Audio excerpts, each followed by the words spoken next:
primeiro lugar, anunciar que este evento conta com serviços de interpretação nas 3 línguas oficiais da CDAO. My name is Joel Barros, and I am a communication officer at the Ecowas Center for Renewable Energy and Energy Efficiency. And today I have the pleasure to welcome you all to the 5th edition of the Ecowas Sustainable Energy Forum, commonly known as ESEF. This forum will take place from 7 to 9, and the main theme of this event is achieving sustainable energy targets of the Ecowas by 2030. We would like to acknowledge our partners, such as the governments of Burkina Faso and Senegal, the United Nations Development Programme, UNDP, the Water and Energy for Food Programme, the International Renewable Energy Agency, the Development Cooperation, the Spanish Agency for International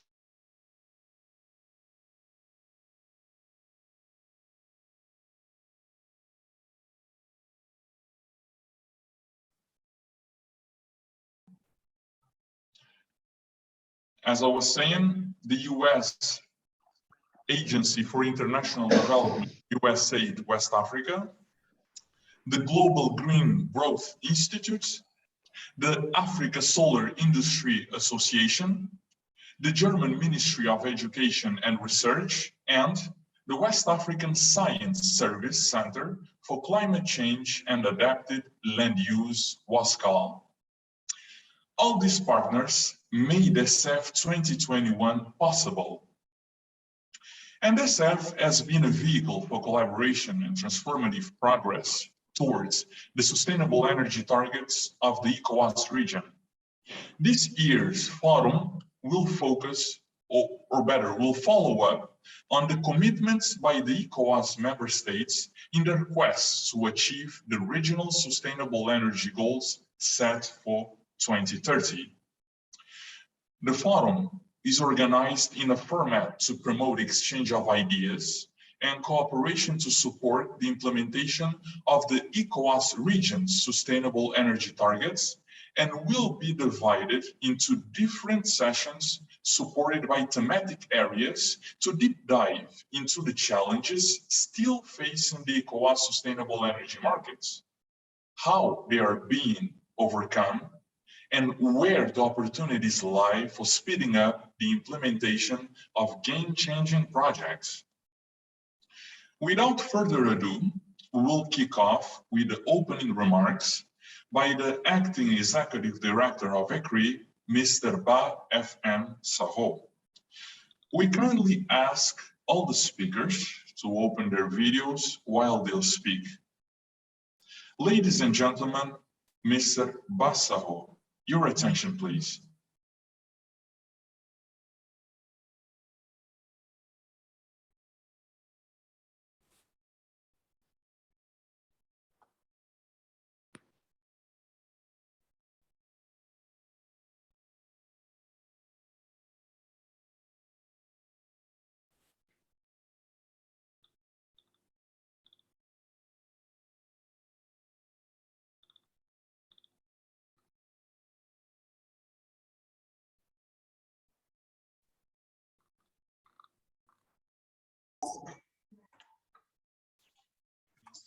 Saho, see if your microphone is unmuted, please, so we can begin with the opening remarks. Okay. Good, please go ahead, sir. Thank you. Yes, good afternoon. Boa tarde. Bon après-midi. I hope you can all hear me well.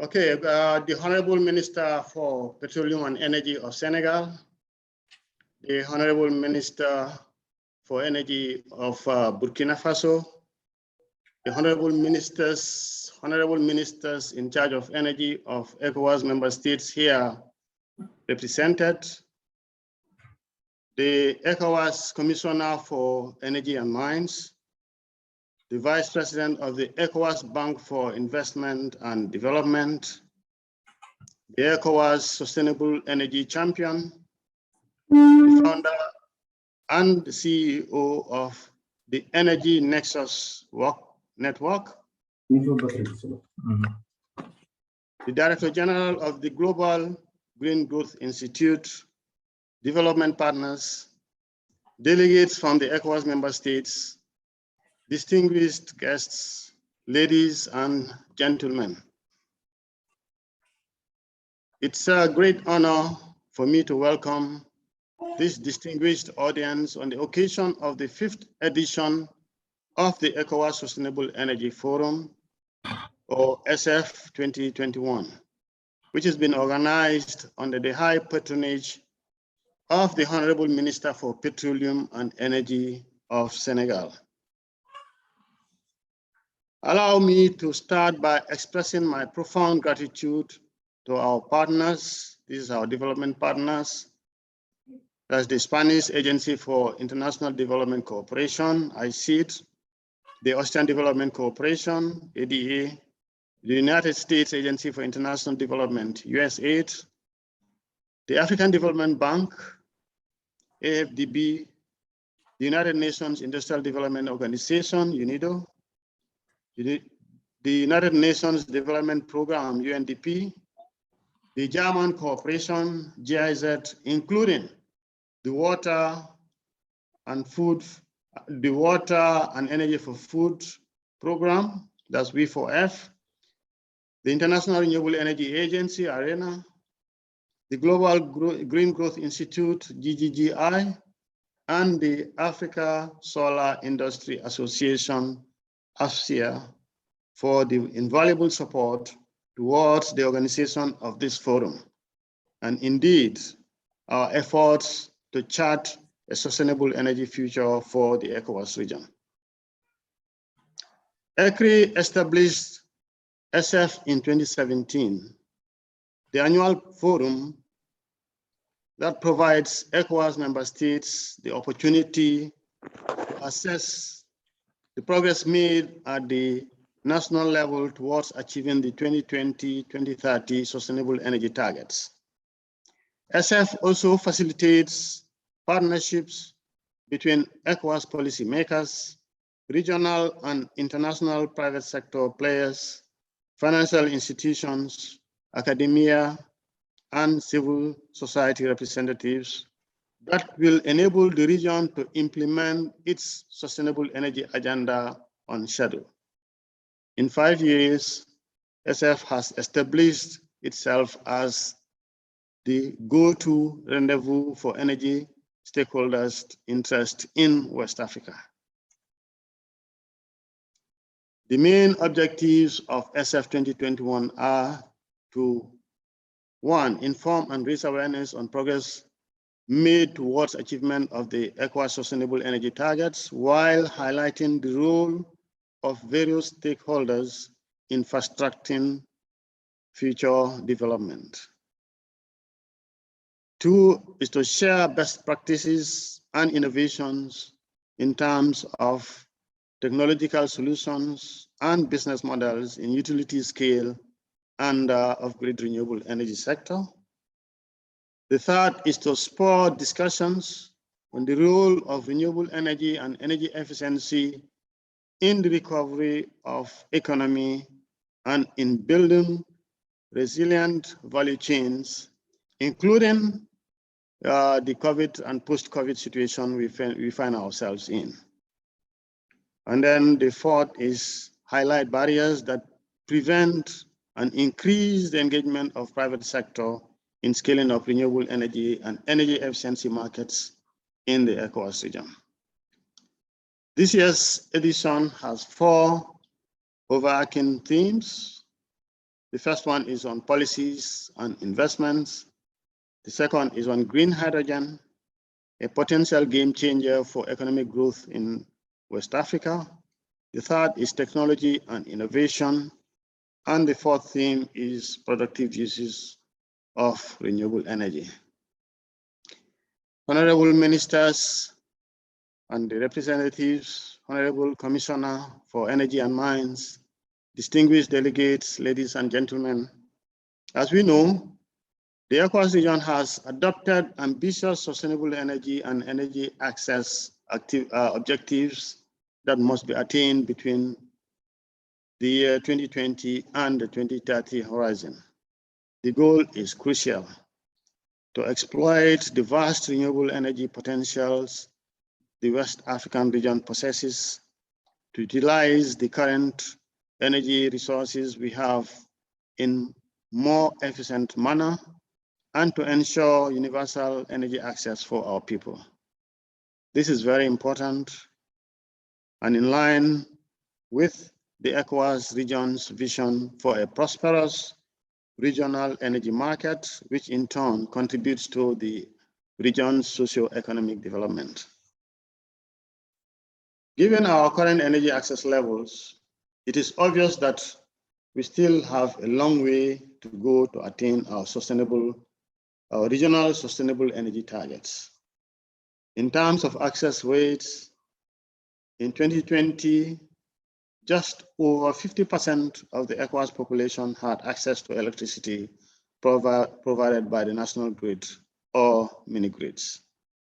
This makes a concrete case for promoting the deployment of off-grid systems such as clean energy mini-grids and standalone technologies.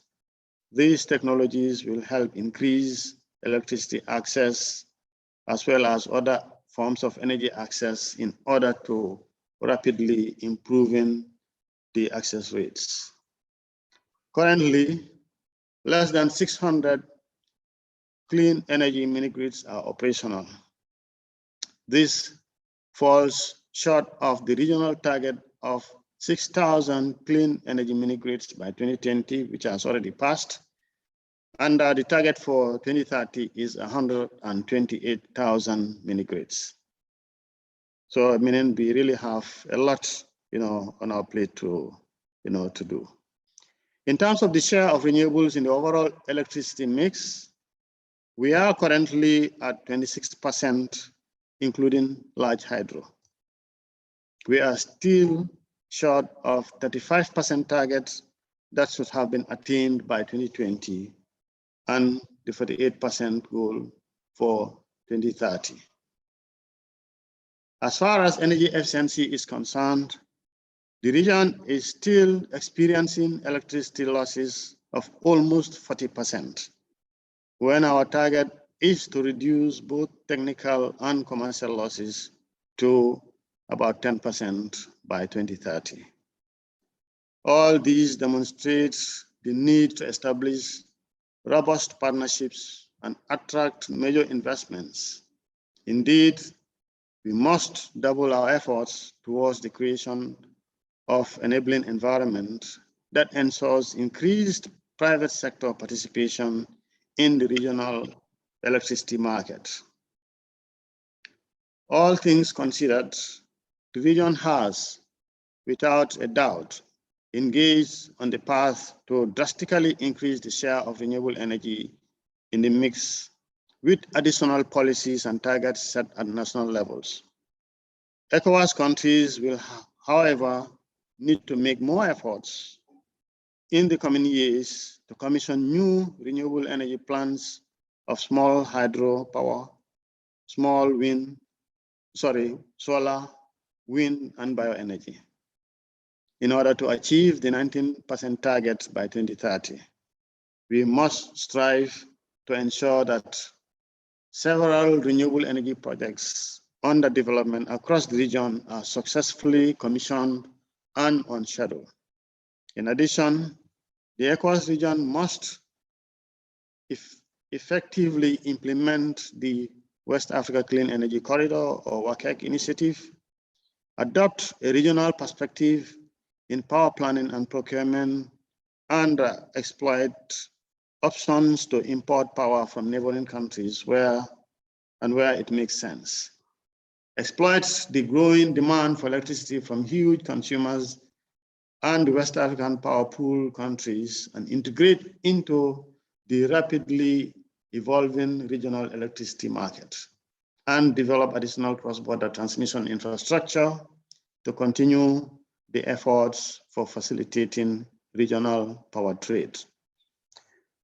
Mr. Chairman, ladies and gentlemen, I am therefore confident that ESEF 2021 will enable us to follow up on the commitments we made last year.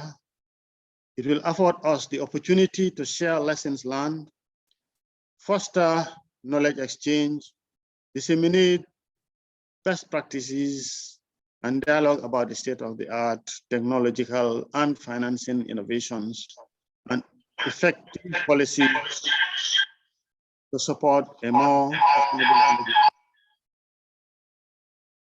Finally, the forum will provide key outcomes and recommendations that will serve as a roadmap for taking us towards our collective goals. I therefore call on you all to avail yourselves, with your expertise and knowledge on energy, so that together we can achieve the Ecowas region's sustainable energy targets. I thank you very much for your kind attention and look forward to a very productive week deliberating on the major challenges that we face in our region. And on that note, I say merci beaucoup, muito obrigado, and thank you very much. Back to you, Chair.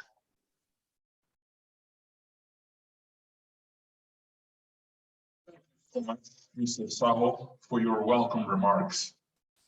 Now, we move to the next item in the agenda, inviting for the opening remarks His Excellency, Mr. Sédhiou Douka, the ECOWAS Commissioner for Energy and Mines. Ladies and gentlemen, your attention, please.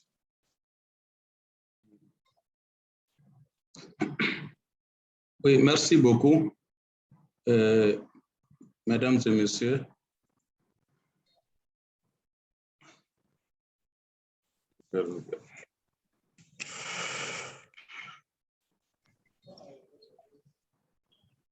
Madame la ministre du Pétrole et des Énergies du Sénégal, Monsieur le ministre de l'Énergie, des Mines et des Carrières du Burkina Faso, Mesdames et Messieurs les ministres en charge de l'énergie des États membres de la CEDEAO, dûment représentés, Monsieur le vice-président de la Banque d'investissement et de développement de la CEDEAO, EIDC, et Monsieur le champion en matière d'énergie durable de la CEDEAO, le ministre Abdou Fall, le fondateur et directeur général de Energy Nexus Network, le directeur général de Global Green Growth Institute, le directeur exécutif par intérim de ECREEE, les partenaires techniques et financiers, et chers délégués, mesdames et messieurs, les représentants des États membres de la CEDEAO, distingués invités, mesdames et messieurs. Donc, mon discours, en fait, c'est en anglais. Je vais me permettre de le lire en anglais. So, it's a great pleasure to participate in the 5th edition of the Ecowas Sustainable Energy Forum 2021, which for the second time in a row is being held virtually due to the ongoing pandemic. On behalf of His Excellency, the President of the Ecowas Commission, Jean-Claude Cassibrou, I want to express my profound gratitude to the Honorable Minister of Petroleum and Energies of Senegal for hosting this edition of the forum.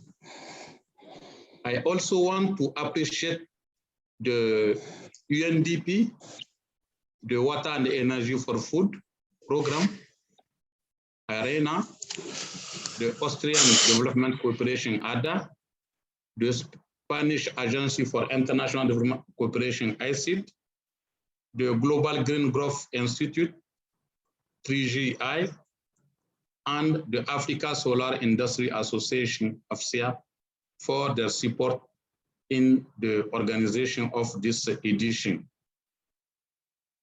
This 5th edition of ESEF provides us with the opportunity to access the level of progress we have made as a region with regards to the sustainable energy targets we have set for ourselves. You will recall that in 2013, the Ecowas Authority of Head of State and Government adopted 2 regional or community texts in terms of in the area of sustainable energy policies. That is, the first one is the Ecowas Renewable Energy Policy, which aims to increase the share of renewable energy in the region's overall electricity mix to 48% in 2030. And the second text is the Ecowas Energy Efficiency Policy, which aims to implement measures that free 2,000 megawatts of power generation capacity, and in the long term, more than double the annual improvement of energy efficiency. In terms of access and in consistency with the sustainable energy for all goals, the aim is to achieve universal access to electricity across the Ecowas region by 2030. The ongoing COVID-19 global pandemic has no doubt imposed significant challenges on our energy and development efforts. It has also demonstrated, if there were any doubts, that access to sustainable energy is critical in maintaining economic prosperity and resilience. Even before COVID-19, energy poverty has been prevalent in the Ecowas region, with only about 50% of the population having access to grid electricity, and with traditional biomass accounting around for 80% of the domestic energy.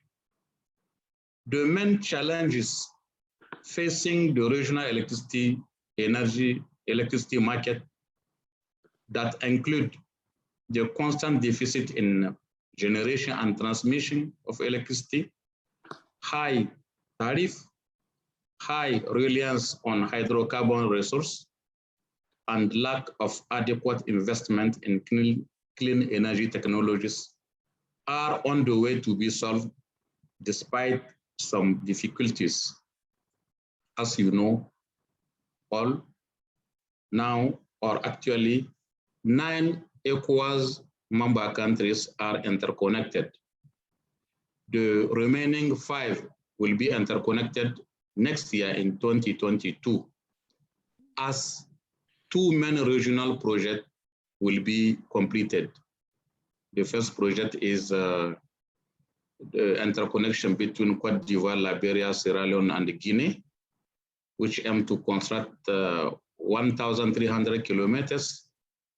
And the second one is between Senegal, the Gambia, Guinea, and Guinea-Bissau for the OMVG countries, which aim to construct 1,700 kilometers also.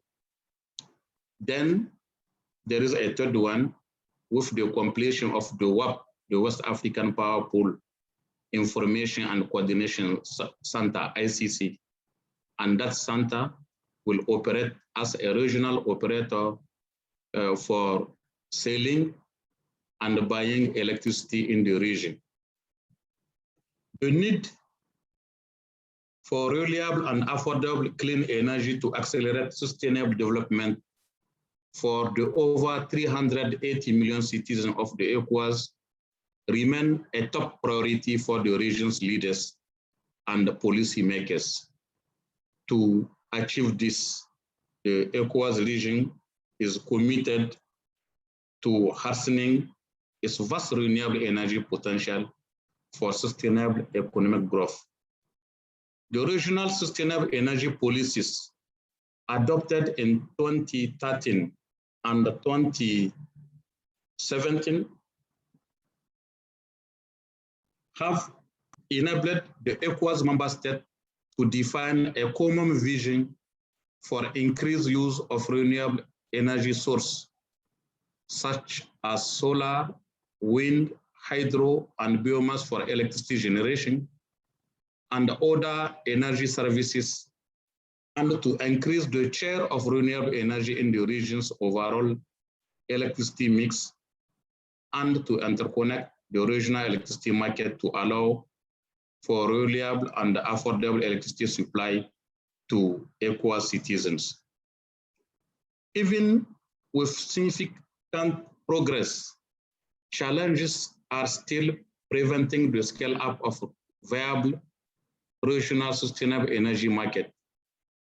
Present assessment of the regional progress towards achieving the ambitious target set shows that grid-connected renewable energy comprising small hydropower, solar PV, wind, and biomass contributed less than 3% of the overall installed capacity in 2020, which is far off the 19 region target by 2030.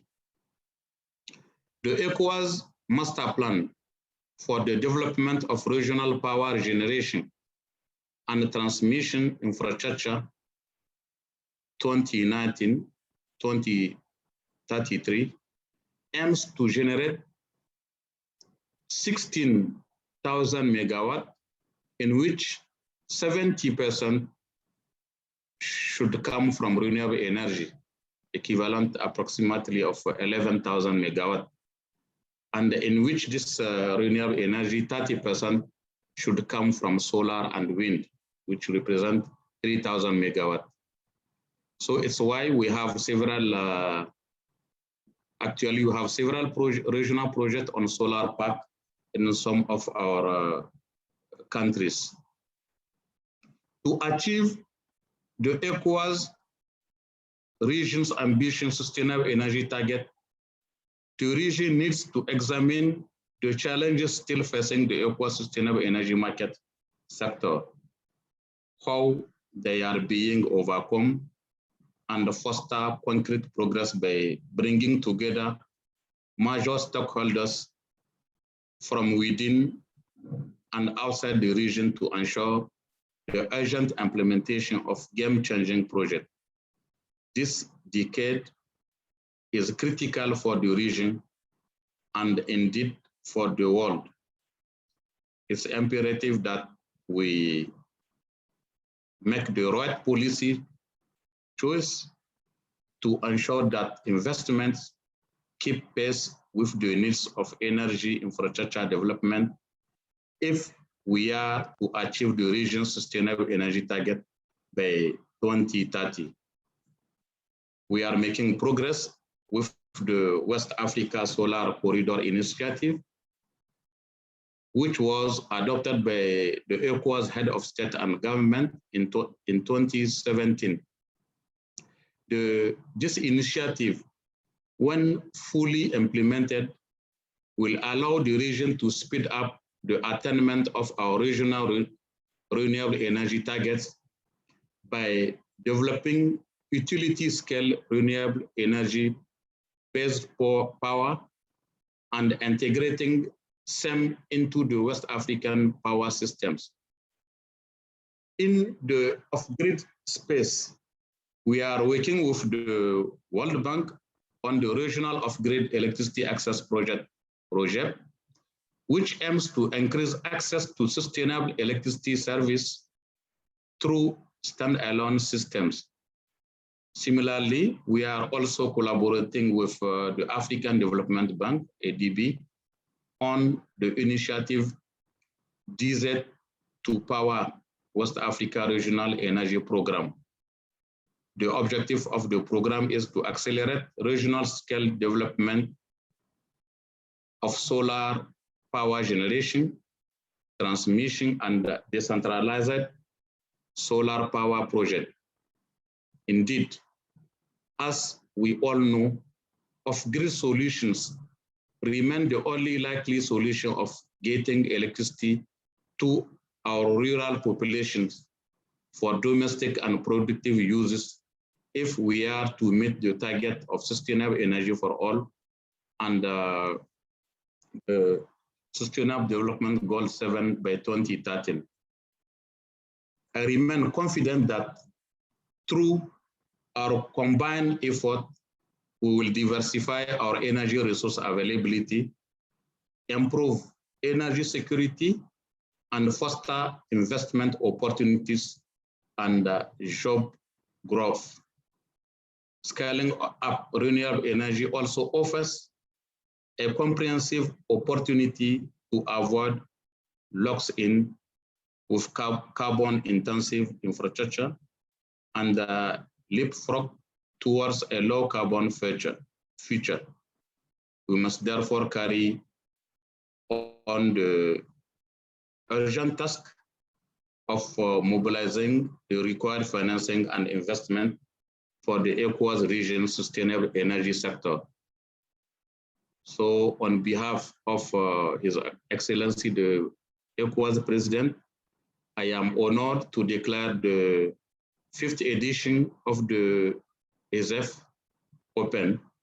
I thank you once again very much. Et je vous remercie pour votre aimable attention. Et muito obrigado. Thank you very much.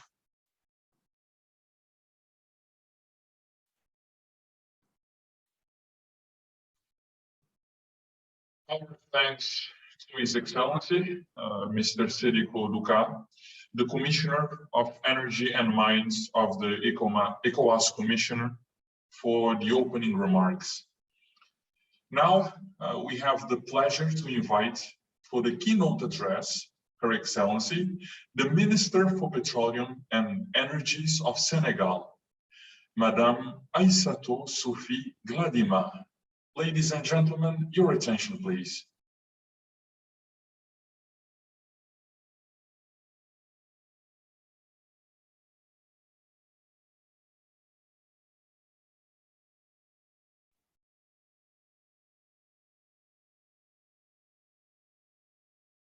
Merci, Monsieur Barros. Bonsoir à tous.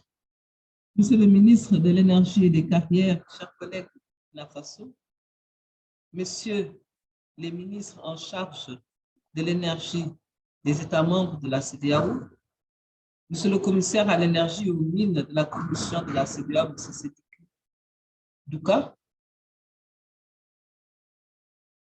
Monsieur le président de la Banque d'investissement et de développement de la CEDEAO, Monsieur le champion de l'énergie durable de la CEDEAO, Monsieur le ministre Abdou Fall, Monsieur le directeur général et représentant spécial du secrétaire exécutif des Nations Unies pour l'énergie durable, pour tous, et co-président de PIM Énergie, Monsieur le directeur général de l'Institut mondial pour la croissance verte, le GGI, Monsieur le président directeur général de Energy Nexus World, Madame la représentante du programme des Nations Unies pour le développement, Monsieur le directeur exécutif par intérim du Centre pour les énergies renouvelables et efficacité énergétique de la CEDEAO, ECREEE, Monsieur Bassao, distingués invités, Mesdames et Messieurs.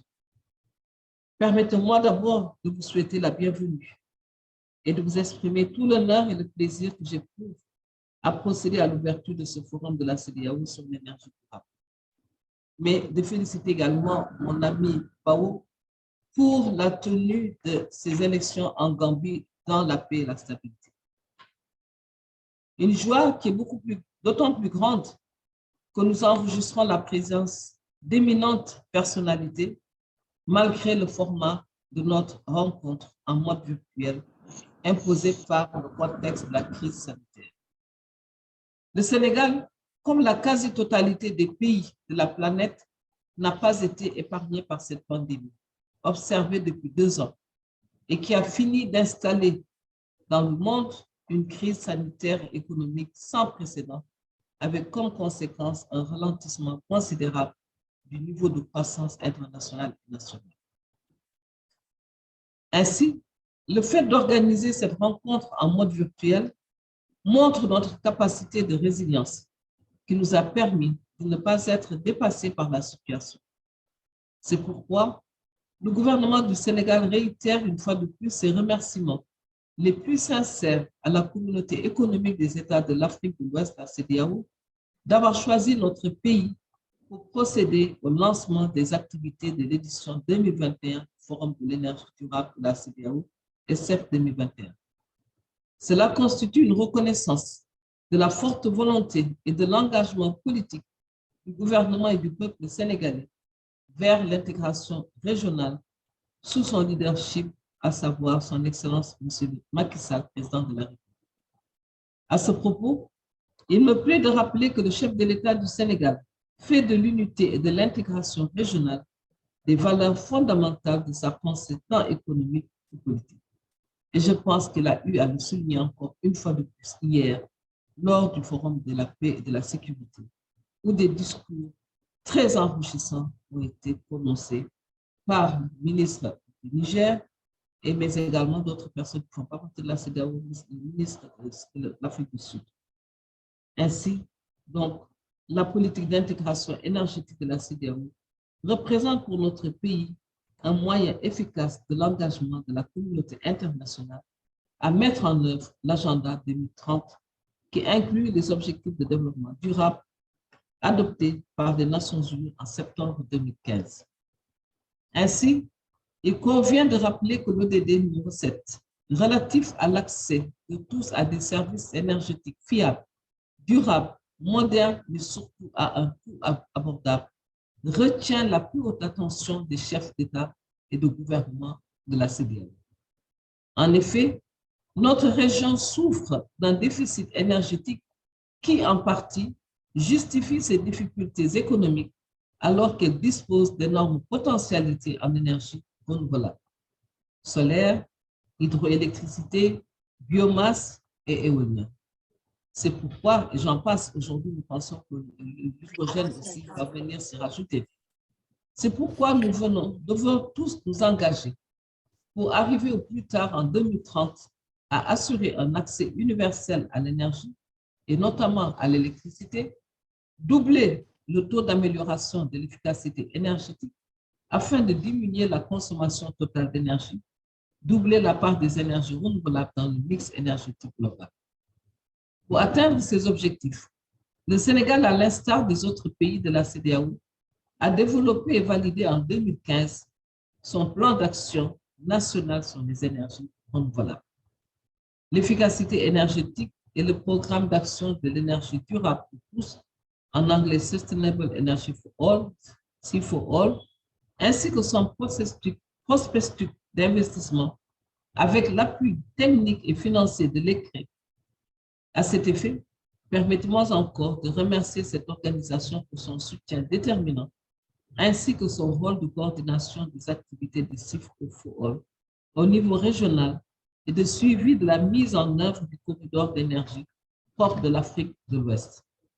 En effet, les importantes réalisations dans le domaine de l'élaboration de politiques et stratégies énergétiques au niveau régional, notamment dans les énergies renouvelables, l'efficacité énergétique et l'accès à l'énergie, ainsi que la prise en compte de la dimension genre, démontrent encore une fois la pertinence de la mise en place de l'ECREEE à côté d'autres structures aussi importantes que le West African Power Pool, le WAP, et l'autorité régionale de régulation de l'électricité de la CEDEAO, la AREC.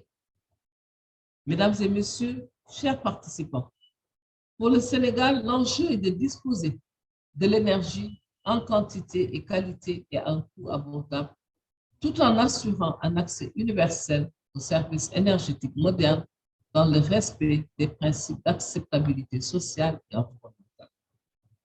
Ainsi, notre ambition est de mettre en place des infrastructures énergétiques pour permettre d'atteindre la croissance envisagée dans le plan Sénégal émergent PSE, avec un accès universel à l'électricité en 2025 et la diminution des coûts de production d'électricité grâce à notre politique de mix énergétique. Cette dernière sera bâtie avec, d'une part, le gaz domestique dans le cadre de notre stratégie de gaz to power, et d'autre part, l'utilisation des énergies renouvelables, notamment pour développer le stockage. Il convient de rappeler au passage que notre objectif de taux de pénétration de 30% dans la puissance installée a été atteint en 2020. Ainsi, voudrais-je saisir cette tribune pour dire que les pays de la CEDEAO, comme le Sénégal, ne doivent pas être freinés dans leur développement économique et social du fait de la trajectoire mondiale dessinée par les Occidentaux, qui invite à un arrêt de développement de nouveaux projets pétroliers et gaziers. Et je pense qu'hier également, l'appel a été entendu lors de ce sommet sur la paix et la sécurité. Comme rappelé plus haut, le Sénégal a fait très tôt le pari du mix énergétique en exploitant son fort potentiel en énergie renouvelable avec le solaire, l'éolien et l'hydraulique, ce qui le place comme le leader dans ce domaine en Afrique de l'Ouest. Il entend le poursuivre en s'appuyant entre autres sur les revenus générés par l'exploitation de ces ressources en hydrocarbures. D'autant plus que ces dernières sont composées principalement de gaz naturel. Le rôle central du gaz étant reconnu dans tous les scénarios de transition énergétique. Dans le domaine de l'accès à l'électricité des populations rurales, se trouvant dans les zones isolées et éloignées du réseau, l'électrification avec des systèmes solaires décentralisés sera privilégiée. D'ailleurs, la part des ménages électrifiés par système solaire photovoltaïque au Sénégal est de 7% sur un taux d'électrification rurale de 55% en 2020. Mesdames, Messieurs, chers participants, le présent forum suscite beaucoup d'espoir eu égard au nombre de défis et enjeux pour nos pays. C'est pourquoi je vous invite à en tirer le maximum d'enseignements en mettant à profit les précieux avis et les expériences réussies partagées par les experts de haut niveau qui interviendront durant ces 3 jours sur différentes thématiques comme, en premier, les politiques et stratégies à mettre en place pour le développement des énergies propres, les technologies et innovations ainsi que les investissements nécessaires pour l'essor des énergies renouvelables. Et enfin, le 3e thème, mais pas des moindres, l'utilisation productive des énergies renouvelables pour le développement d'activités génératrices de revenus. Je reste persuadée que les conclusions qui sortiront des échanges seront à la hauteur de nos attentes et nous feront franchir le cap des plans pour passer à l'action.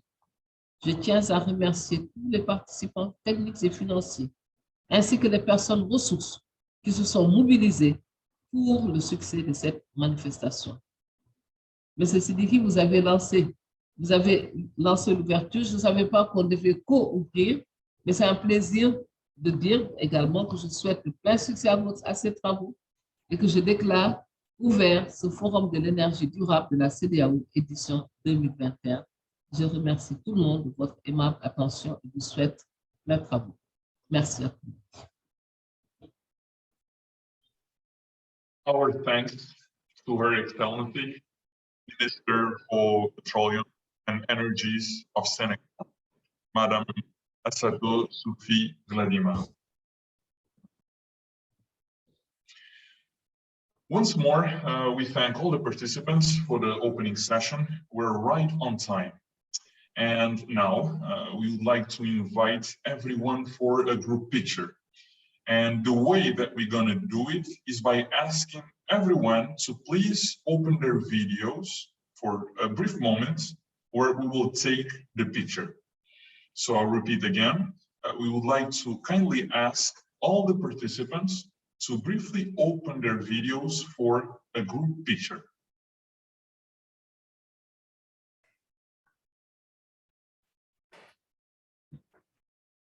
The host has to open it, right? Yes, we ask all to open the videos. Video is blocked. You unlock. Okay, we're having a look at that. As of Okay. now, that is unlocked, so everybody can open their videos, please. My video is just locked. Yeah, I cannot open it. Okay, we're taking a look at that.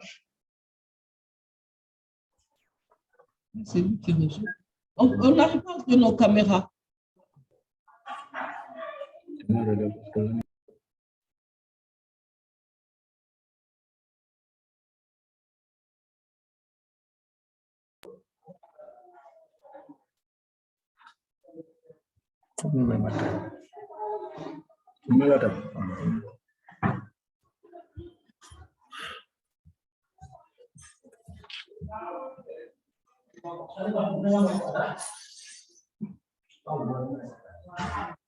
We're sending right now a request to unlock the videos, which will be done in the next few seconds.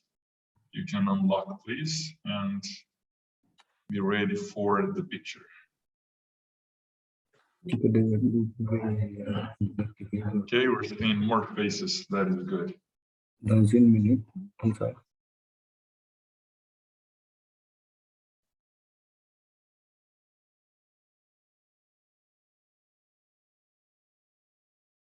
Yes.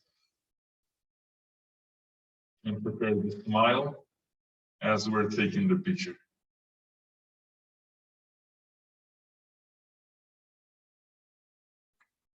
Some of us can still not unlock our video. Okay, we have some people who are still unable.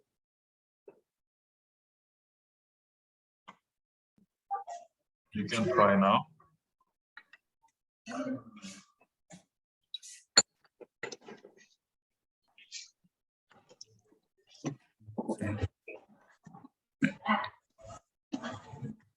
Okay, I think we're good to proceed. You may turn off your videos now if you like. Thank you very much for your cooperation. My apologies, not everyone has been able to unlock the video. I haven't been able to unlock mine. Let me see. Oh, okay. Let's see about that quickly.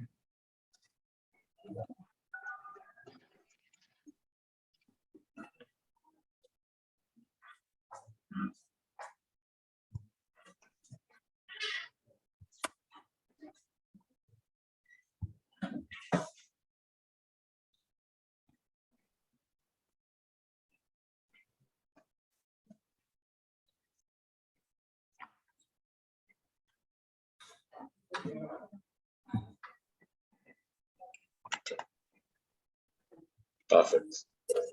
Okay,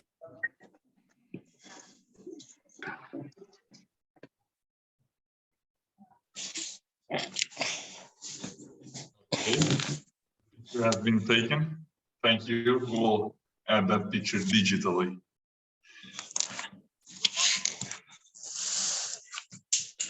Now, please, you may turn off your videos. Thank you very much once more. Now, I would like to renew our welcome to everyone on this forum as we're moving to the first session. The high-level panel under the theme, Mobilizing Clean Energy Investments Towards Achieving Ecowas Sustainable Energy Targets. And for this session, the moderator is His Excellency Kande Yunkela, the founder and CEO of the Energy Nexus Network. And Mr. Yunkela is an internationally renowned consultant, a distinguished development economist, and an expert in agriculture economics with over 25 years of experience.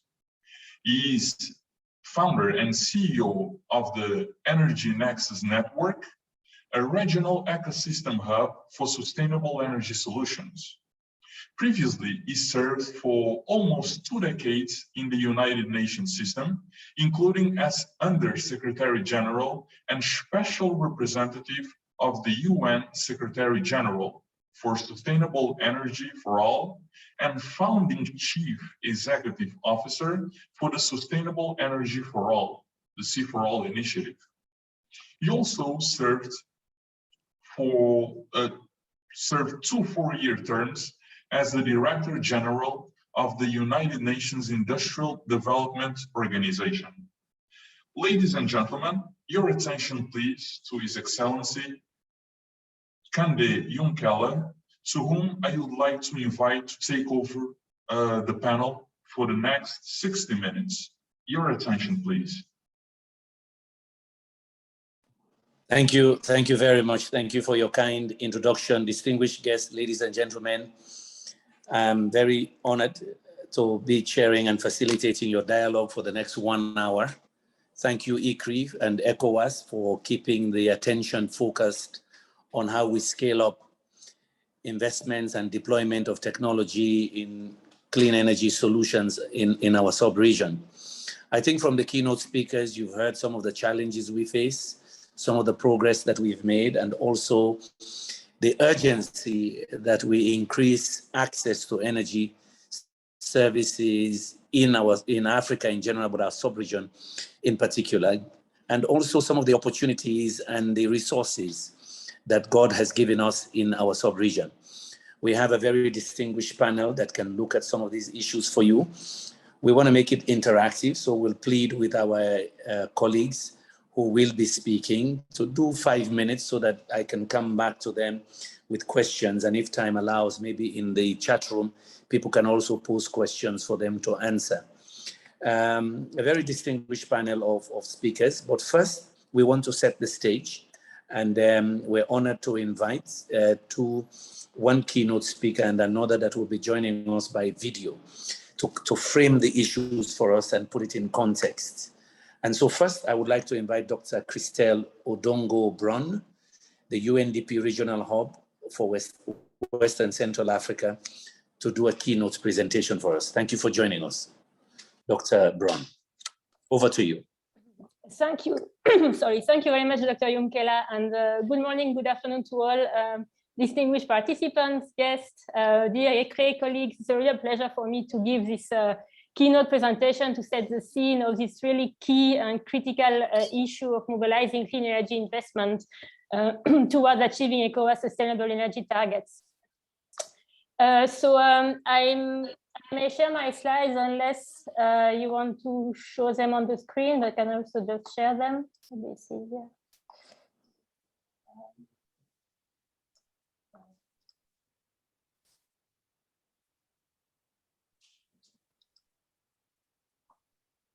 Let me know if you can see the slides. Yes, we can. Go ahead, please. Okay, perfect. So first, and without taking a lot of time on this, because it was already mentioned, in the opening session, I just wanted to recap the regional policy framework that is currently in place for the ECOWAS region. So we had in 2006 the adoption of a white paper for regional policy on access to energy services for rural and peri-urban populations. And soon after, ECREEE was created and started operations in 2010. And then thanks to the support of ECREEE, the states adopted in 2013 two key regional policies on renewable energy and energy efficiency in the ECOWAS region. This was then further translated by the country, by the countries at national level into sustainable energy country action plans in 2014 and 2015. And eventually, some countries also developed national investment prospectus to really, detail bankable projects that were ready for investment. And it's also important to note that in 2016, a regional monitoring and reporting framework was also set up. And so ECREEE is actually collecting data to monitor the progress towards these regional objectives and goals. Next slide, please. Sorry. Yes, and so the reason we highlight, the importance of the regional policy and regulatory framework is that we know how important that is to really attract investment, especially from the private sector, or as a matter of fact, to limit these investments. And so there are some indicators that allow to measure how conducive a regulatory framework is in a certain country to attract investments in clean energy. And so one well-known indicator is the RISE indicator, regulatory indicators for sustainable energy developed by the World Bank Group, SMAP. And if you take just, the value of this indicator in 2010 and then in 2019, you can see an overall positive trend, meaning that the regulatory frameworks in the ECOWAS countries that have been monitored by these indicators have improved. And that's a very positive development, of course, at different paces and also reaching different levels, also depending on where they started from. But this is actually, we see that slowly, you know, the regulatory frameworks are improving. But we can also see that, you know, this indicator in 2019 ranges between 20 and 60 out of an indicator which maximum is 100, which means that there is still, you know, a lot of room for improvements and for really trying to revise and to improve the regulatory framework to make it even more conducive to private sector investments. Now, if we look also at the, you know, the main indicator on electricity access, for instance, in the region, you can see, as was mentioned also in the opening session, that we still have close to half of the population without electricity access in the region. And that also we have a strong divide between urban population and rural population, because if 83% in 2019 had access in urban areas, we have only 26% which had access in rural areas. And you can see that the evolution, you know, since 2010 is actually very slow in rural areas. And this, of course, emphasizes the need for off-grid solutions and solutions that are able, to reach the most isolated populations in rural areas. Similarly, if you look at clean cooking access indicators in the Ecowas regions, that shows even lower access rates, and that actually reflects to the global trend. In the world, we have 1/3 of the global population which doesn't have access to clean cooking fuels and technologies in 2019. And if you look at the Ecowas regions, that's actually 87%. So more than 330 million people don't have access to clean cooking. So this is very critical. And so we, you know, if we are looking at now, what do we know in terms of investment and what do we need and what does it take now to really achieve our goals, you know, as we put it for the United Nations, our goal is actually universal access to clean and affordable energy by 2030.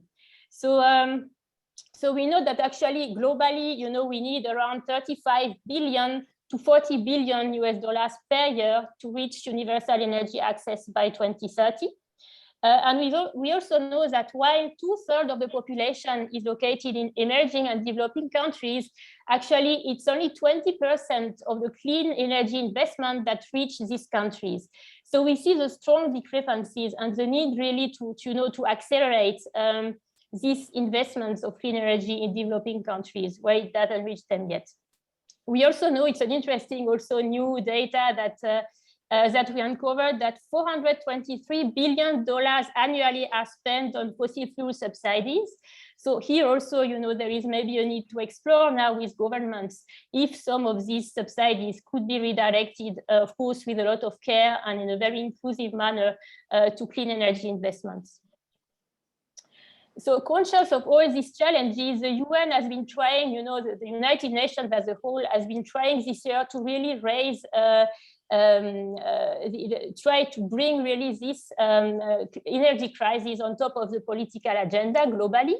And there was in particular an event that happened in September, the high-level dialogue on energy.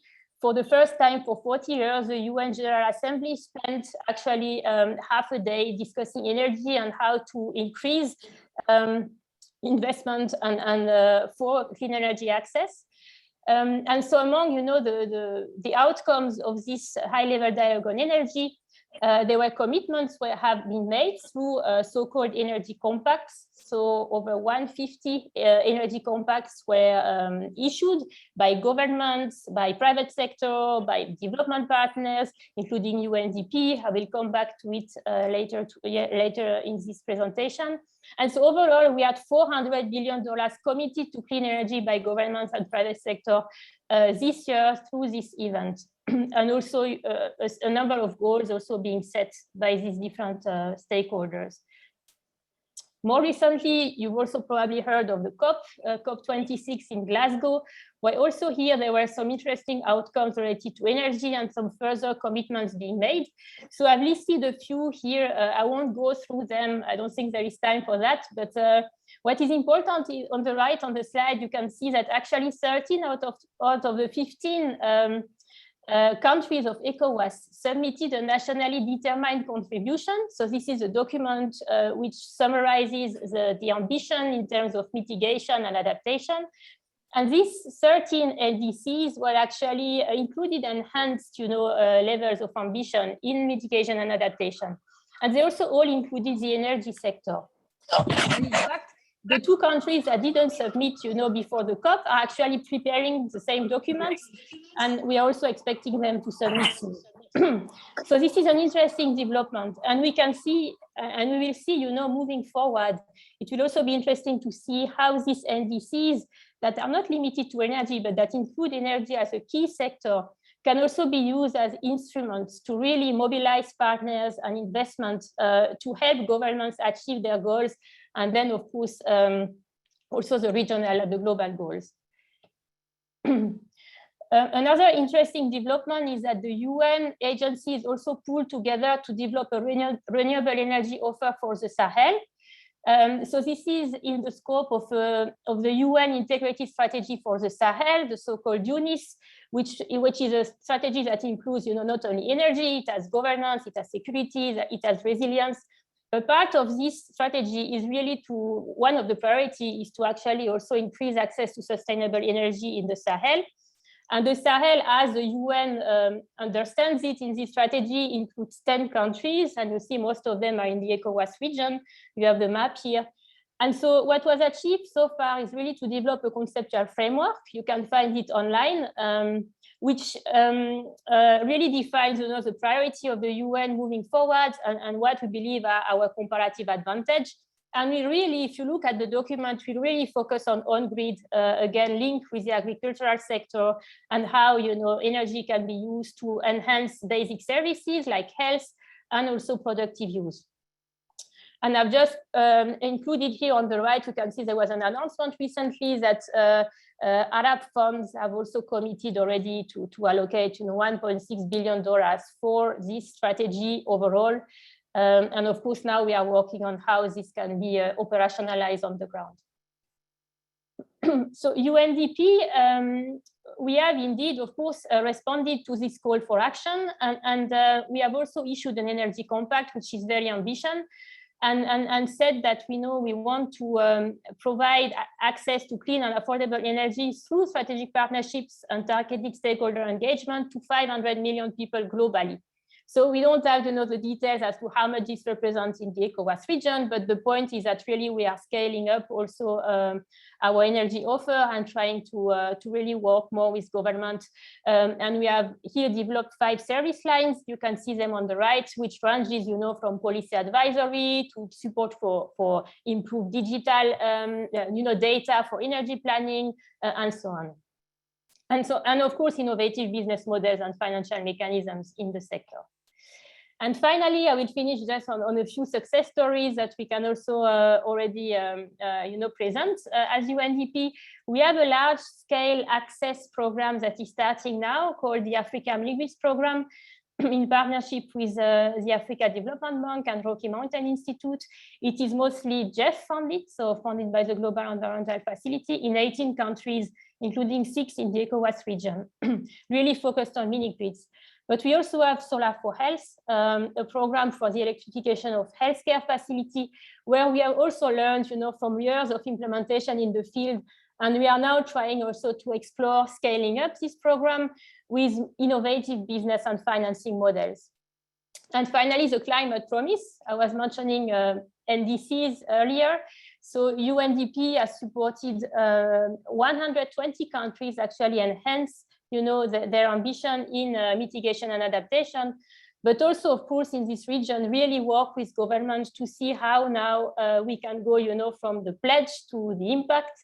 So going from, the ambition to really how this can be implemented on the ground, and trying to also bring partners together to achieve this.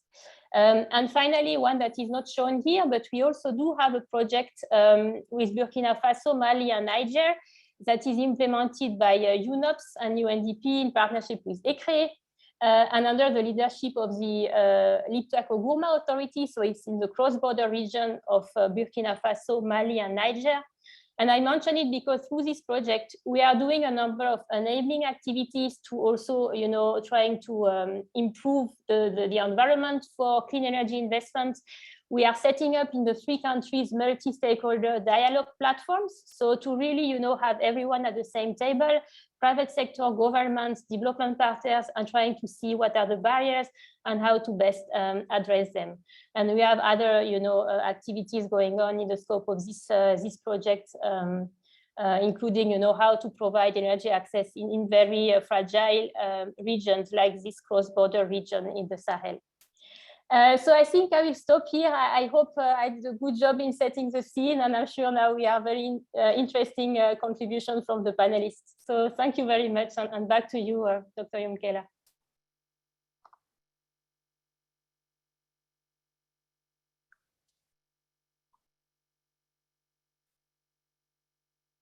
You're on mute.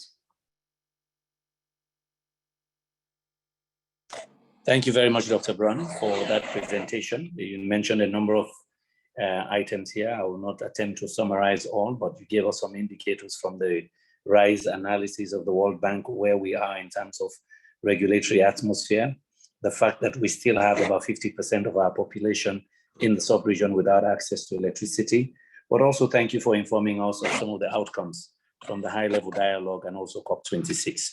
We have a goodwill message from our partners in the Green Growth Institute, a video message from the Director General of GGGI.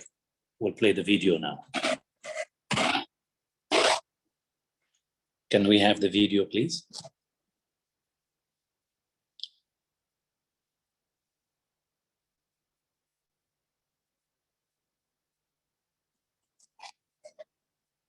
Can we have the video now? If they can cue it. Thank you.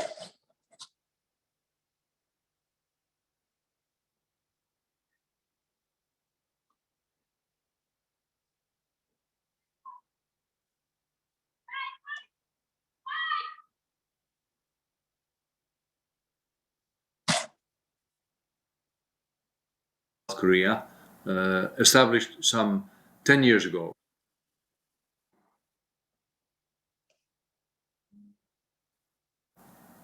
Your Excellencies, ladies and gentlemen, it is my honor to contribute to the high-level panel on mobilizing clean energy investments towards achieving ECOWAS sustainable energy targets on behalf of GGI. Allow me to briefly introduce GGI, as we are still a young intergovernmental organization with headquarters in Seoul, South Korea, established some 10 years ago to support our member countries to accelerate the transition to a model of economic growth that is environmentally sustainable and socially inclusive, what we refer to as green growth. We currently have 41 member countries and over 20 countries on the road to accession, with 13 of those in Africa. We support our members to develop green strategies and policies, now often focusing on NDCs for the Paris Agreement and climate adaptation plans. And then we develop bankable investment projects to implement those policies and mobilize green and climate finance for their implementation. This year alone, we have mobilized over $4 billion in green finance through green bonds issued with our support and finance for clean energy investment projects we developed. GGI's model is to place green growth advisors embedded in the ministries of the 30+ countries where we operate. That is where 80% of our over 500 staff and consultants work. In West Africa, we have teams in Senegal, Burkina Faso, and Côte d'Ivoire, and we've just started operations in Togo and are exploring startups in Ghana and Benin. While GGI's primary focus is to support our member governments, in practice we work a lot with the private sector to develop bankable clean energy projects and to mobilize finance. When governments have the right enabling environment with stable policies to provide or enable land allocation, a high-quality power purchase agreement, and appropriate feed-in tariff, we believe we can generally develop grid-connected solar and even wind energy projects that are bankable and will attract private sector financing. A key risk deterring private investment can be the creditworthiness of the off-taker, but reducing private sector risk to acceptable levels using concessional finance or guarantees can be an effective mitigating action. In some cases, governments need to be convinced to end policies that are not conducive to clean energy uptake. Limits on rooftop solar or subsidized fossil fuel electricity can be important obstacles. Working with government to replace a subsidized fossil fuel electricity rate targeting low-income households with a subsidy for rooftop solar panels targeting the same income group can be a solution. In many cases, providing access to clean energy for all can be combined with increasing resilience to climate change and building back better from the pandemic. GGI is working with the governments of Senegal and Burkina Faso to increase the adoption of solar-powered irrigation. In existing irrigation, this can replace the use of fossil fuels imported at high cost, such as in Senegal. And where solar irrigation replaces rain-fed agriculture, it is a critical opportunity to increase resilience against drought and provide increased income and employment for rural areas. This is a key investment opportunity that needs to be scaled up in the coming 5 to 10 years. Rooftop solar is another good opportunity that can be financed through the private sector if the right enabling environment exists. GGI is working with the government of Senegal to prepare a project to put solar on the rooftops of public buildings, cutting emissions and lowering the cost of energy significantly. In Ethiopia, GGI worked with the Industrial Park Authority to put solar on the rooftops of the industrial buildings and was able to find a foreign private investor.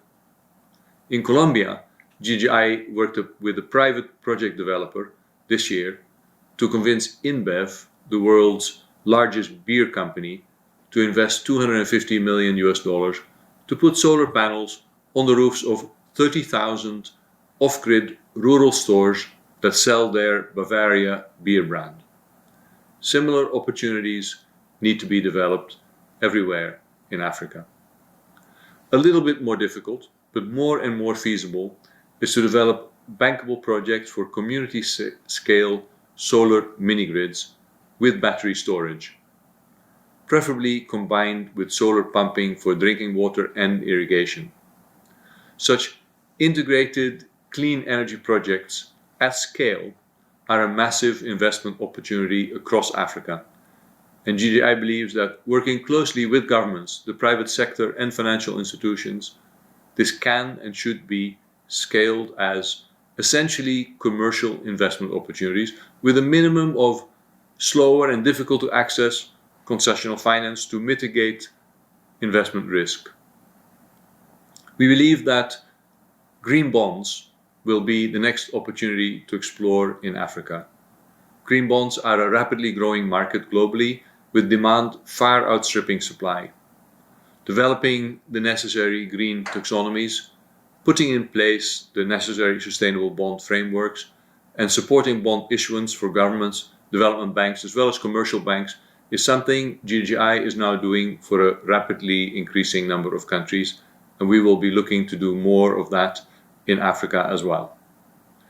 In short, GGI is convinced that clean energy, done well, can enable Africa to leapfrog into clean energy access for all, financed primarily through private investment. GGI stands ready to partner with governments, financial institutions, and the private sector in Ecowas to make this happen. I thank you.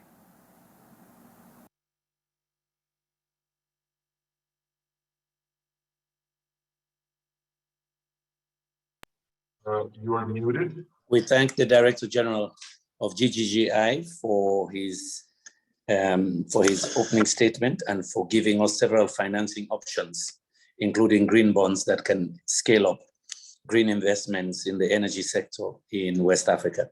We have a very good panel to help us go through some of these issues.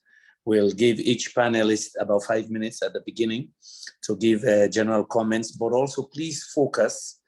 I know many ministers would want to talk about what is happening in their country, but also addressing some of the broader issues that are mentioned in the opening presentations, and also some of the comments earlier by our keynote speakers.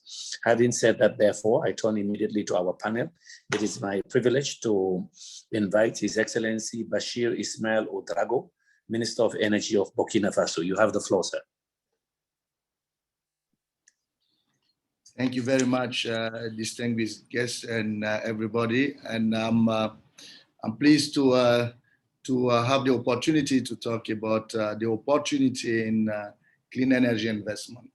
I would just state, starting with a couple of data, which is like we have about 1 billion people worldwide that don't have access to electricity, and about 700 million of these people are in Africa. And when we look at the Ecowas region, it's mainly 80% of those who don't have access to electricity, even more that are there. So we have a huge responsibility as policymakers and deciders to find a solution, because this century is the century where everybody should have access to electricity, because the world is interconnected. The world is in a position where if you don't have access to electricity, you cannot even function. So how can we as African country find a way to finance all this technology? I would say that Africa is blessed with a lot of resources. We miss a lot of opportunities. There's a problem with the sound. Yes, can you hear me? Can you hear me properly? We can hear you now, yes, sir. Go ahead. Yeah, sorry. Can you hear me? Yes, sir. So sorry for the quality of the sound, and you know, I will follow up on saying that Africa is blessed with a lot of resources, and unfortunately, we miss so many revolutions. We miss the industrial revolution. We miss the mining revolution. Everything we miss. This time, we should not miss, you know, the energy revolution. We have wasted so many resources. And when we look at hydroelectricity, we look at solar, we look at wind, and even gas, we have a lot of resources in our Ecowas region. I would say that we have to look at the regional market. Those who have the potential in terms of solar should focus on solar. Those who have a potential in hydro should focus on hydro. Those who have a potential in gas should focus on gas. Everybody cannot be doing the same old thing. And investors that are coming, instead of investing for a 20 or a 50 megawatt of a solar plant in Senegal or Mali or Burkina Faso, you will invest in a 200 megawatt or 500 megawatt for the whole Ecowas region. First, you have access to a larger market, you are playing with economy of scale, and this is good for the investors, and you make the investment more sustainable. So that's where we need to go. But the thing we are noticing is that everybody is doing the same thing. Everybody wants to do solar, everyone wants to do hydro, and we don't have the same capacity in terms of resources. So I would say, to facilitate the investment, let's make sure that in the WAP, which is the West African Power Pool, we push so that we have a sound and good reglementation. Those who are selling should be sure that they will get their money back. And those who are buying also should pay the exact share, because we have seen it, so many countries are buying electricity, and at the end of the day, they are not paying their bill. And that, it doesn't make it good for the investors. It doesn't make it good for the whole region. So we need to make sure that we have strong regulation that makes sure that everybody, plays within the rules. And I would also say, we have the ECOWAS, Bank of Investment and Development with our good brother Mabuba, which is on the floor. Africa has the money. Regionally, we have enough money. We need to get organized. The world has never had enough money for green energy like now. We already hear about the GGIs. They have more than 3 billions, for investment. Why is that we cannot have the possibility to get organized so that everybody will have access to electricity in Africa? I think this is not right because the technology is there, the money is there. It's all about us to get organized to make sure that the investors that are coming, they invest for economy of scale, they invest for the regional market. Because when you look at our countries, and I will finish with that, we have small countries. We have, let's say, a couple of millions of people. How can we think about projects just within these small countries? We need to think about the whole African by solidarity, by putting hands together, and that's the way we will be having good investment, that will be having a investment that will be sustainable and make sure that we bring down the cost of the kilowatt hour, which will make our industry competitive. We will create jobs, and that will bring down insecurity, terrorism, because all these problems are getting their roots in poverty. If we are not able to feed our population, if we are not able to feed our youth, if we are not able to find jobs for them, then they will be going towards those who are playing the game and putting them into roads, which is not good for all of us. So that's what I would like to say. Thank you, sir. Briefly, adding the possibility for all of us to get, in clean investment. Thank you very much, Your Excellency, and thank you for sticking to the time. Good example for everybody. It's my pleasure now to invite Her Royal Highness Princess Abzi Jima, Chair of the Jima Foundation and initiator and leader of the Mama Light Initiative. She's been a co-partner with me over a decade now, spreading the word for off-grid solutions. Over to you, Madam. Thank you very much. First, allow me to thank the organizer, the country of Senegal, for hosting this mandated. And we in ECOWAS, we're doing very well. We always have been preaching that, well, we have capabilities, we have the competencies out there. Look at our ministers. Even we're saying that we Francophone, we have the barrier of the language. Look at my minister from Burkina Faso, fluent English, connecting with the investors. So we have you yourself, Kande Yunkela, who paved the way. And ECOWAS, we do have expertise. And to go into the path what our minister was saying, luckily I launched at the COP a joint implementation. What we need is a joint implementation for our countries, creating millions of jobs. And our target with what I developed together with ECREEE at the time, and this has been, by the way, adopted by the board of ECREEE to implement the West Africa Solar Pact with clear targets. What we need is clear targets. When we have the target, how are we going to do that? Find the right people at the right place. We do have that as well, because the policy is already there. Also, we see the multilateralism who are doing their job, even more than now connecting with the civil society. We see with UNDP, who's doing a great job to mobilize on the field what's need to be done. So with what we're doing with the Mama Light Initiative, I had a great surprise when we are organized and show a responsibility, knowing that you're part of the solution, but you're not a problem, you are a market, and we are a great market, and ECOWAS with the NDCs. NDCs, it is a huge business plan with trillions. And we can use, always I say that, using the carbon offset as the underlying guarantee. Those are our sun, we can use it as an underlying guarantee when it comes to huge power plants on solar, on gigawatts.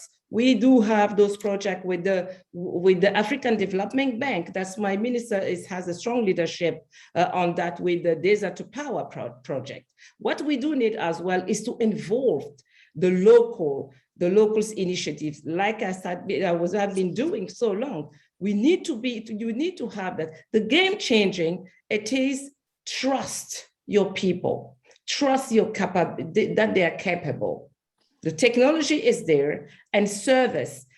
To echo what the Honorable Minister was saying from Senegal, was saying rightly, we needed on quantity, quality, and affordability. When it comes to Africa, sometimes we do not have the good quality of product out there. And I think that also it's important, and that's where ECREEE has a huge role to do with the support of the member states to check, control. It is critical. They may bring the good products to get into the market, but afterward we get dumped. So how we also can bring our governments, the customs to check, we can have it in one country. It doesn't mean that we have to reproduce it, but we need to find a way, as our panel inviting us to bring up ideas. That would be my key ideas. Control, money is not the problem, we do have it. We can offset, and we do have it. So I will stop there. And the Marmalade Initiative is ready to continue his work with you, of course, and welcoming the countries to implement the West Africa Solar Park in their countries that we already have investors who jumped in with billions, that we have those agreements during COP in Glasgow. Thank you for giving me the floor. And again, congratulations for this ESEF 2021. Thank you so much, our dear sister, and thank you for, I've seen you in different places. Thank you for pushing the agenda and also doing the practical work of indeed trying to attract real money into these solutions. I now invite Dr. Mabuba Diang, Vice President, Finance and Corporate Services, the Ecowas Bank for Investment and Development. Over to you, sir. A lot was said about money, and now we listen to the money, man. Over to you, sir. Many thanks, Honorable Kande, and all protocol observes, but please allow me on behalf of our President, Dr. George Donkor, to thank the presenter. I cannot start by congratulating Honorable Minister Bashir. He has said it all. And it saddened me when I see in each country is trying to do their own thing. And Honorable Minister Bashir has said it very rightly. Those countries that have the competitive advantage of doing certain things in certain way, they should do it. I take a very simple, Honorable Kande, I just take one simple example. Guinea-Conakry. Guinea-Conakry, everybody knows has a huge potential of hydropower. The Swapiti hydroelectric power plant is a good testimony. Why West African power pool are not focusing like Honorable Minister Bashir said, focusing on building common regional transmission line to build the power pool, the hydropower pool to the West African power pool and unlock the potential of Guinea-Conakry while enabling other countries to basically get access to power and clean power and renewable power. The global financial market is full of capital, especially when it comes to renewable capital, especially when it comes to clean energy. Power. Why are we building 10, 15 megawatt here and there? Let's leverage the economic of scale. Today, Morocco has shown that it's doable. We could build hundreds of megawatts of solar power. Why can't we leverage on the fact that today, countries like Senegal, countries like Mauritania, countries like, let's say, Burkina Faso, Mali, could focus on solar, while countries like Guinea could focus on hydropower, other focuses on wind, and we build a very strong network of regional distribution system where we bring the private sector in order to build the grid core. Maybe outside Ghana, where you see grid core, very few African countries, especially in the Ecowas region, have independent grid companies. We know that today, even if you generate huge amount of megawatt, if the transmission line, if the distribution network are not adequate, you will be losing money. And you will end up using dirty energy, which is basically fuel-powered energy. I really wanna echo the fact that the financing is available. We recently closed a $20 million, a 20 megawatt solar power power plant for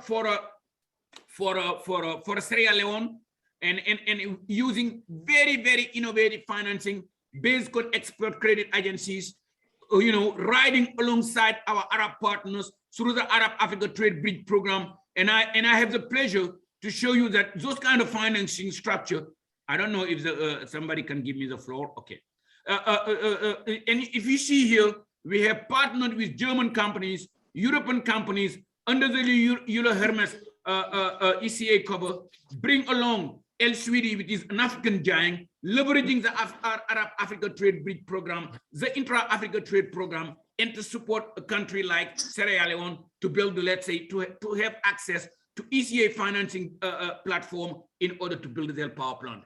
These are of innovative financing solutions that we could use in order to build what I will call, let's say, the generation capability. But generation is not only the problem. Transmission is another problem.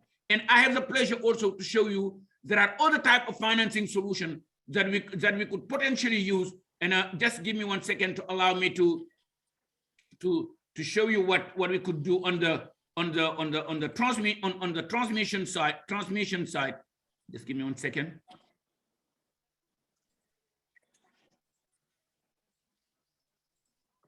Okay, if you see in this example, GridCo, as I mentioned, is one of the few independent grid company. And here, together with the Islamic Development Bank, together with BADEA, together with Exim Bank of India, alongside the export credit agencies, we have packaged very innovative financing solution where we get access to export credit agency financing line. To support GridCo, we will be supporting the national grid and independent power producer. And now all this financing is proving to you that the money is available when it comes to green energy. And I echo and I loud and I beg all these 15 member countries of Ecowas, please get your act together. Please stop developing 10 megawatt, 15 megawatt here and there. Let go scale, let go big, let issue green bond. And I am so pleased to hear that Dr. Frank from the Global Green Growth Institute has laid so nicely where a beer company trying to leverage solar roof of other platform in order to originate renewable energy is the way to go. And Honorable Kande, I really want to thank you again for this amazing platform, but it's time that Africa get together. Thank you. Thank you so much. Thank you again for emphasizing this regional approach that also Excellency Bashir mentioned, and also joint action that Madam Jima also mentioned. We now invite Excellency Abdou Fall, ECOWAS Sustainable Energy Champion. Abdou Fall.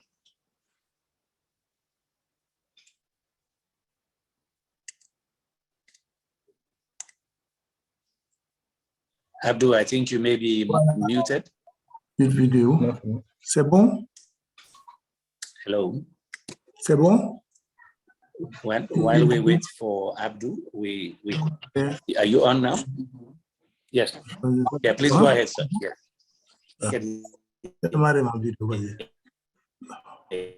Go ahead, sir. Bonjour. Merci, monsieur le modérateur.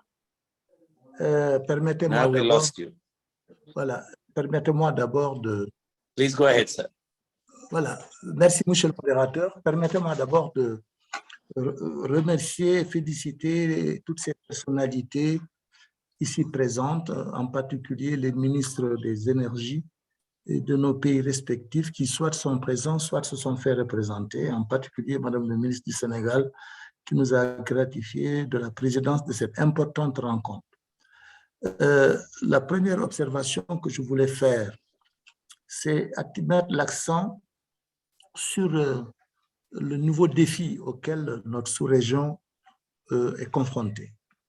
La sous-région ouest-africaine est une des régions les plus vulnérables parmi les plus vulnérables du monde. Les défis climatiques ont fortement hypothéqué nos politiques de développement. À ces défis climatiques sont venus s'ajouter les défis sanitaires qui ont brisé notre trajectoire de croissance. Et c'est l'ensemble de ces facteurs qui pèsent sur nos pays, sur nos systèmes économiques, qui aujourd'hui créent un contexte favorable pour une prise de conscience des enjeux de l'énergie et de l'accès à l'énergie pour non seulement développer nos capacités de résilience, mais créer les conditions de la relance de nos économies. Et c'est de ce point de vue que cette rencontre de ECREEE, ce forum, vient à son heure. Alors, la première recommandation que nous, au nom du secteur privé sénégalais et sous-régional, qu'on voudrait faire, c'est que nous sortons d'un bilan des 10 ans de ECREEE organisé au mois de juillet dernier à Praia. Ce bilan nous a permis d'évaluer le chemin parcouru, mais également de faire l'état des chemins qui restent à faire et en même temps de mesurer l'impact également des différentes crises, des crises environnementales, les défis environnementaux, les défis sanitaires, les défis sécuritaires qui appellent encore à plus de responsabilités dans la prise en charge des problèmes de développement qui passent nécessairement par la maîtrise de l'économie, de l'énergie. Aucun pays au monde ne peut se développer sans avoir réussi sa révolution technologique. Alors c'est pourquoi la première recommandation que nous voulons faire, c'est profiter de la présence de ces éminentes personnalités, décideurs, des ministres des énergies de nos pays, pour voir dans quelle mesure, on en avait parlé avec le commissaire à Praia, on pourrait envisager une réunion ministérielle dans le courant de l'année 2022 pour faire l'état des lieux des politiques. Parce que les politiques ont été définies depuis 2013 par les chefs d'État et les perspectives restent valables, mais elles nécessitent encore à être réévaluées et à être adaptées et ajustées aux priorités actuelles qui découlent de la crise du Covid et des autres chocs climatiques qui frappent sur nos pays. Deuxième recommandation, nous pensons qu'aujourd'hui, le grand problème, les banquiers qui sont intervenus tout à l'heure en ont fait état. Le grand problème de l'Afrique, ce n'est pas la disponibilité des financements. Pour l'instant, les financements sont disponibles. Elles ne sont peut-être pas suffisantes, mais il y en a déjà qui sont là. Beaucoup de fonds existent. Les banques également qui existent, les communautaires, ont mis en place beaucoup de fonds et de mécanismes qui doivent aider à la promotion des énergies renouvelables. Mais la question de l'accessibilité de ces fonds aux différents opérateurs du secteur privé pose problème. En général, tout ce qui concourt à la mise en place de ces fonds mettent en place en même moment des procédures telles que la plupart des structures africaines intéressées à s'investir dans ce secteur ont de la peine à y accéder.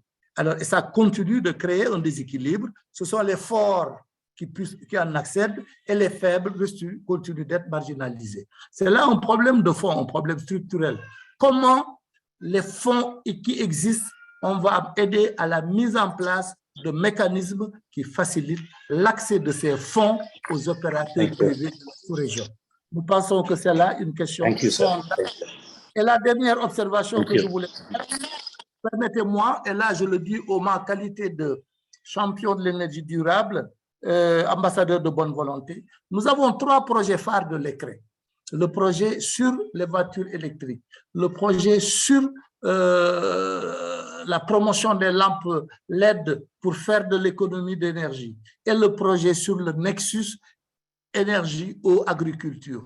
Nous considérons que ce sont là 3 projets phares sur lesquels il est important que la CEDEAO, à travers lesquels doit nous aider à mettre en place des mécanismes en profitant des conditions de la ZLECA pour que les financements de ces projets puissent être réalisés au bénéfice des pays de notre sous-région.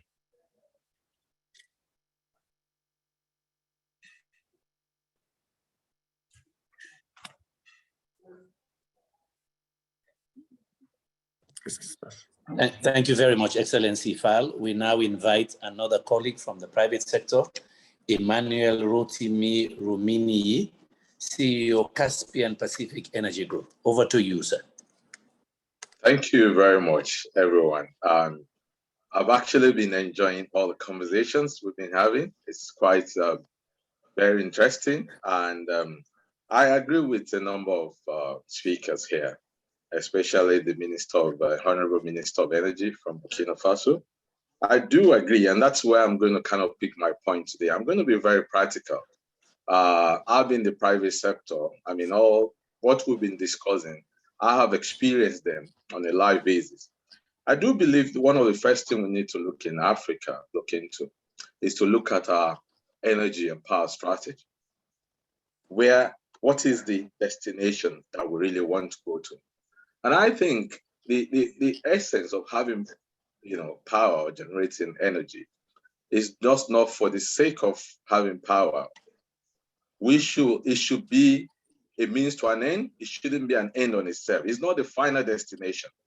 It is very important. I think the Honorable Minister from Burkina Faso, or is it the last doctor that spoke about, for Africa not to lose out. We've lost out a number of a revolution.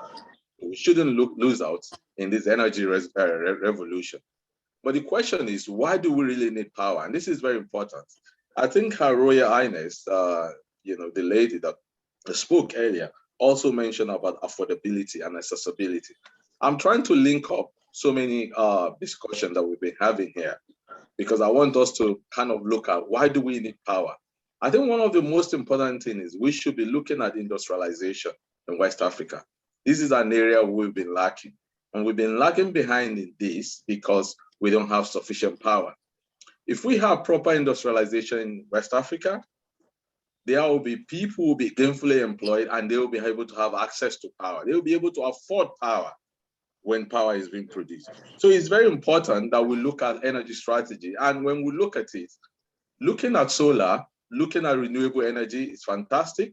But one of the key areas we need to start looking at is a hybrid of energy. And I think the Honorable Minister mentioned it. Are we looking at solar? Are we looking at mini hydro or hydro on the self? Are we looking at hydrogen, LNG, that's natural gas, powered engine? These are all the areas we need to look at and not just focusing perhaps only on solar. I think there's been quite a lot of emphasis on solar. I'm very impressed with solar, but it has its own area where we believe we might have challenges, especially when it comes to storage. Another area where we need to look at, the Honorable Minister also mentioned about people paying for power. I have been practically involved in it. You can go in Mobilize fund, Mobilize, have access to all these, development DFIs and, investment banks. The question is your project bankable? Can the citizens pay? We've seen so many countries where power is being subsidized. How can we in West Africa develop a tariff, develop a solution system where the government do not need to pay subsidy for electricity and we have power accessible to everyone? I think this is very important. This is like laying the foundation. And I think in strategy, we tend to look, what is our final objective? Maybe this is one of the areas we need to look at in Africa. A final objective, we want to have power accessibility to everyone within West Africa. But when we have this power, how do we turn it into money? How do we empower the people with this power? Energy is supposed to stimulate the economy. It's supposed to have a multiplier effect. How do we develop it in such a way that is going to give people the power, the affordability to be able to afford it? I'll tell you, there's some situation in Nigeria, for example, where power is available, but people couldn't afford it. So it's not only about availability, it's about availability and affordability. But how can we make it affordable? Because power itself can give people the opportunity to have affordability to it. So these are all the areas we need to start looking at and see, do we really, are we having the right strategy? Are we having the right energy mix? Are we having the right hybrid for power generation and distribution in Africa? Thank you. Thank you very much, a wonderful panelist. I gave each of you enough time to react to all what was said. And really, very honestly, you covered all the spectrums. But here are the key messages I heard. We need regional markets. Our markets are too small to attract. We also need to have joint projects, some kind of joint venture between countries, between entrepreneurs, but also to get that scale and bankability that people have mentioned. We need to look at the quality of the products, but also for the sake of quality. Our colleague Diane made a good point, but we do not have integrated markets. We do not have the connections that would make us capitalize on all these natural energy resources we have. I also heard a good case made for what ultimately we need the energy for: industrialization, structural change. And we need to integrate solutions. We need bankable projects, and we should think about affordability that will expand social and economic development for our communities. I think that is all clear. I will pose two questions to all of you, and I just plead, because we don't have more time. Can I have short answers? I agree with the minister from Burkina. We cannot miss this revolution. This is our revolution, because we have all the natural resources to lead the green energy revolution. So I ask one question: how do we harmonize our West African market? Which means we need this transmission line. We have OMVS, we have CLSG, transmission lines from Cote d'Ivoire supplying Burkina Faso, Ghana, and others. We have transmission lines connecting Senegal, Mali, and I think Burkina Faso. We have the new one that will become operational this year. There was just a meeting in Abidjan connecting Guinea, Cote d'Ivoire, Sierra Leone, and Liberia. Do we see a future where we can have all of these meet somewhere? How do we get that? Can you react to that? Because that's what will give us the joint markets that all of you called for, the scale that Diane also called for. How do we have these interconnections, transmission line to build that market? The other one is, how do we harmonize policies and pricing? So quick ones, quick ideas, and then maybe we'll have one or two more questions. First, I start with Minister from Burkina Faso. Thank you for laying the foundation. Well, many people refer to you. How do we get this one West Africa? Madam Jimas then. Any thoughts on this? How can we build a one West Africa market? Yeah, thank you very much. And I think in Africa, in West Africa, we already have the Ecowas, which is there. We already have the foundation. We don't need to try to build something else again. You know, let's just improve what we have in hands. We have the West African power pool, which is already there, trying to organize. The electricity market is already launched. The only thing we need is to have powerful regulation. We need to have discipline within states. Everybody has to abide by the rules. There is no free market. There is no free electricity. Everybody has to accept the rule. That's the fundamental of this. We need discipline in Africa. Everybody thinks that he can just develop by his own. Everybody thinks that he can trick the other one, and the country will be developed and the other one will stay in poverty. That's wrong. And that's our problem in Africa. We need to know that we are going to develop together or we're going to fail together. And that's the problem we have been facing all the time. You will find this country, he's just thinking that he will get the whole, cake, and then he will leave the rest of the whole Africa in poverty. And that's the problem. We have a cake. Everybody has to get a share of this cake. Even if it's a little bit small, we have to play by that. And that's the most important. We need discipline. Everybody has to get a fair share, and we have to respect our rules, we have to respect our institution. If we can do that, I'm sure that we'll be getting where we need to go. Thank you. Thank you, sir. Thanks for the brevity as well. Madam Jima? Yeah, thank you. I just to echo and emphasize what our minister just said, I think it's a matter, in my statement, I say it's a matter of control. The policies are already there. We just need, I think, at this point, to assess, to see where are the bottlenecks and work on the bottlenecks, because we're not going to reinvent the wheel. Policies are there. In Burkina Faso, our minister passed a bill that's where you can produce, sell freely. That's we even an advance if we compare with other OECD countries. We need also to complement ourselves as Africans, as ECOWAS, for our achievements. But what we need is to check the implementation. That is, and also sustainable procurement is something that it's something that might be very important. If at the same time you recognize that we are a market, markets means economic growth, empowerment.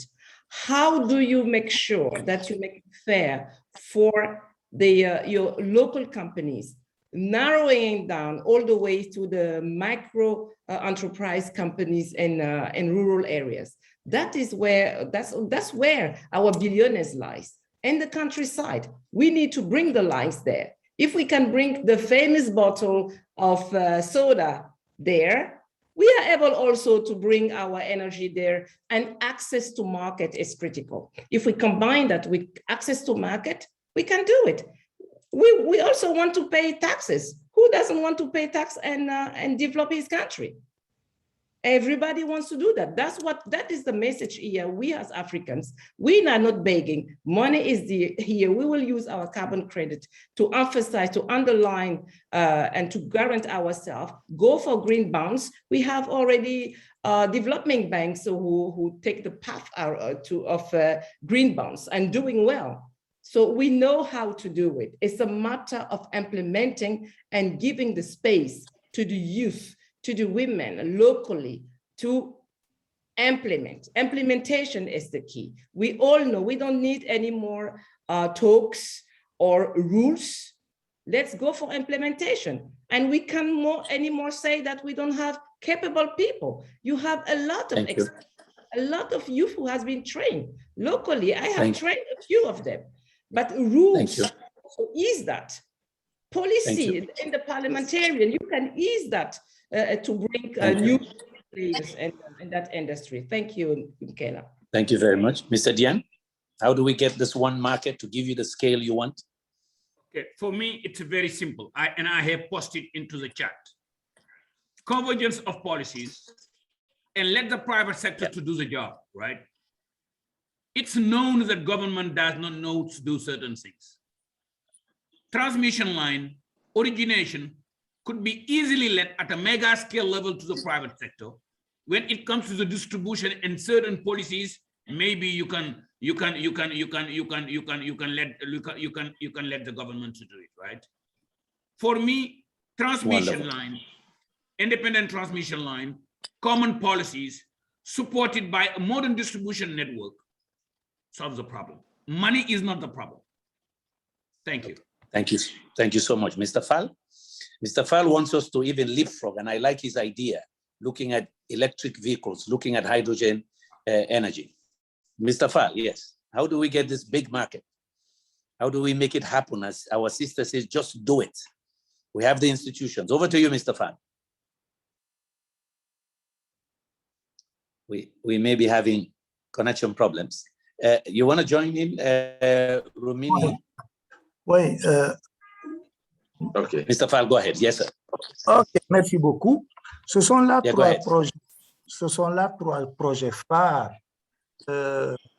créés, mis sur la table pour qu'on les prenne en charge, pour répondre, parce que la question du nexus, elle est fondamentale, parce que c'est avec le nexus qu'on peut arriver à maîtriser l'eau agricole qui nous permet de régler les questions de souveraineté.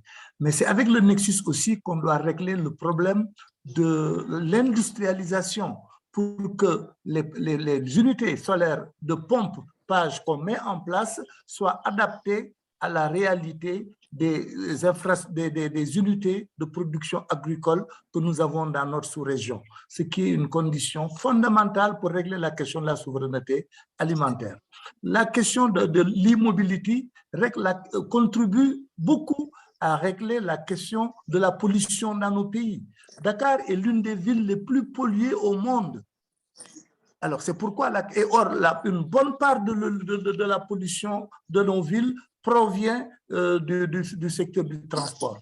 La question de l'immobilité est fondamentale, y compris pour les questions de santé publique. Et enfin, l'ECREEE s'est fixé l'objectif dans sa politique d'efficacité énergétique de réussir à économiser 2000 mégawatts d'énergie à l'horizon 2030. Et c'est pourquoi la promotion des lampes LED par une industrialisation qui nous permet progressivement de substituer les lampes incandescentes par des lampes LED constitue aussi un chantier extrêmement important. Et pour conclure, ce qui nous intéresse le plus, c'est qu'aujourd'hui, dans le cadre de la ZLECA, les possibilités sont immenses pour développer l'investissement intra-africain.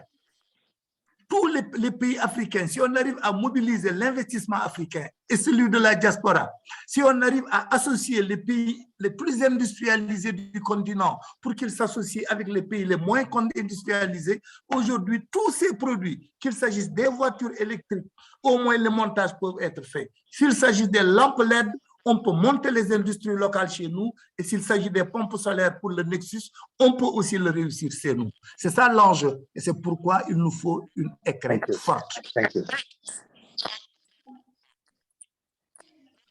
Thank you very much. Romini? Thank you very much. I'm going to look at it in two ways. One, we don't really need to invent the wheel. If you look at the European Union, or Europe generally, that is one very integrated market, which model we can easily copy and paste and refresh, as they say in the computer language. But for us to do that, I do believe the private sector has to play a very, very active role. There's been a lot of overemphasis on the West African power pool. I've been to so many countries and I've been hearing about WAPOL, and I don't think, with all due respect, that WAPOL is sufficient to actually solve, the problem of West African, power challenges.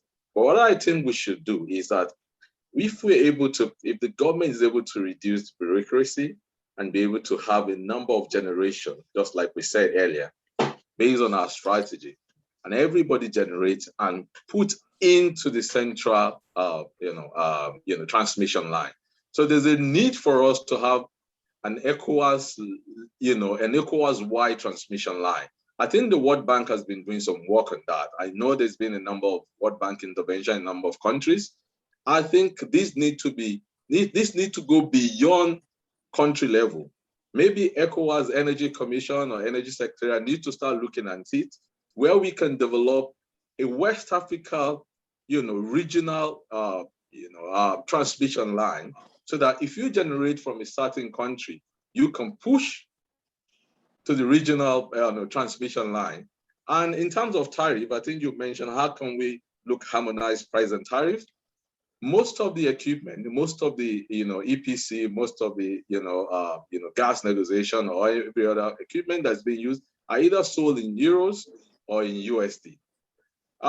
If we can have a common tariff that's going to be in USD or in euro, I know the CFA is fixed against the euro, which kind of give a very strong position. If we look at the number of countries in West Africa, I think about 2/3 or even more than 2/3 are actually francophone, which means that stability and that consistency is there. So we can look at, to regulate and harmonize the price and policy. We can look at either euro as a form of a tariff, or USD, and then we have a regional transmission line. Thank you very much. Thank you very much. We've exceeded our time. I don't want our organizers to get angry with us, but I want to thank all of you. Your messages are clear, and it is obvious to everybody that Africa wants to cooperate, but it is how to do it And I'm very pleased that our minister said clearly, we need some discipline as well. If some countries are concerned, you supply the energy, the others don't pay. So there's some trust issues we have to deal with. Of course, harmonizing policies is important as well. In the chat room, some people have mentioned the corruption word.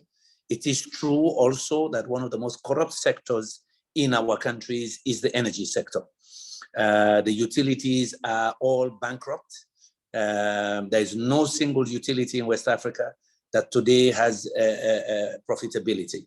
So again, within that, the whole governance of the structure of the system. Our sister mentioned joint procurement, green procurement, provided that in fact the tender process is transparent and open. So the issue of corruption and governance of the sector matters as well, to give confidence to the private sector to want to come in.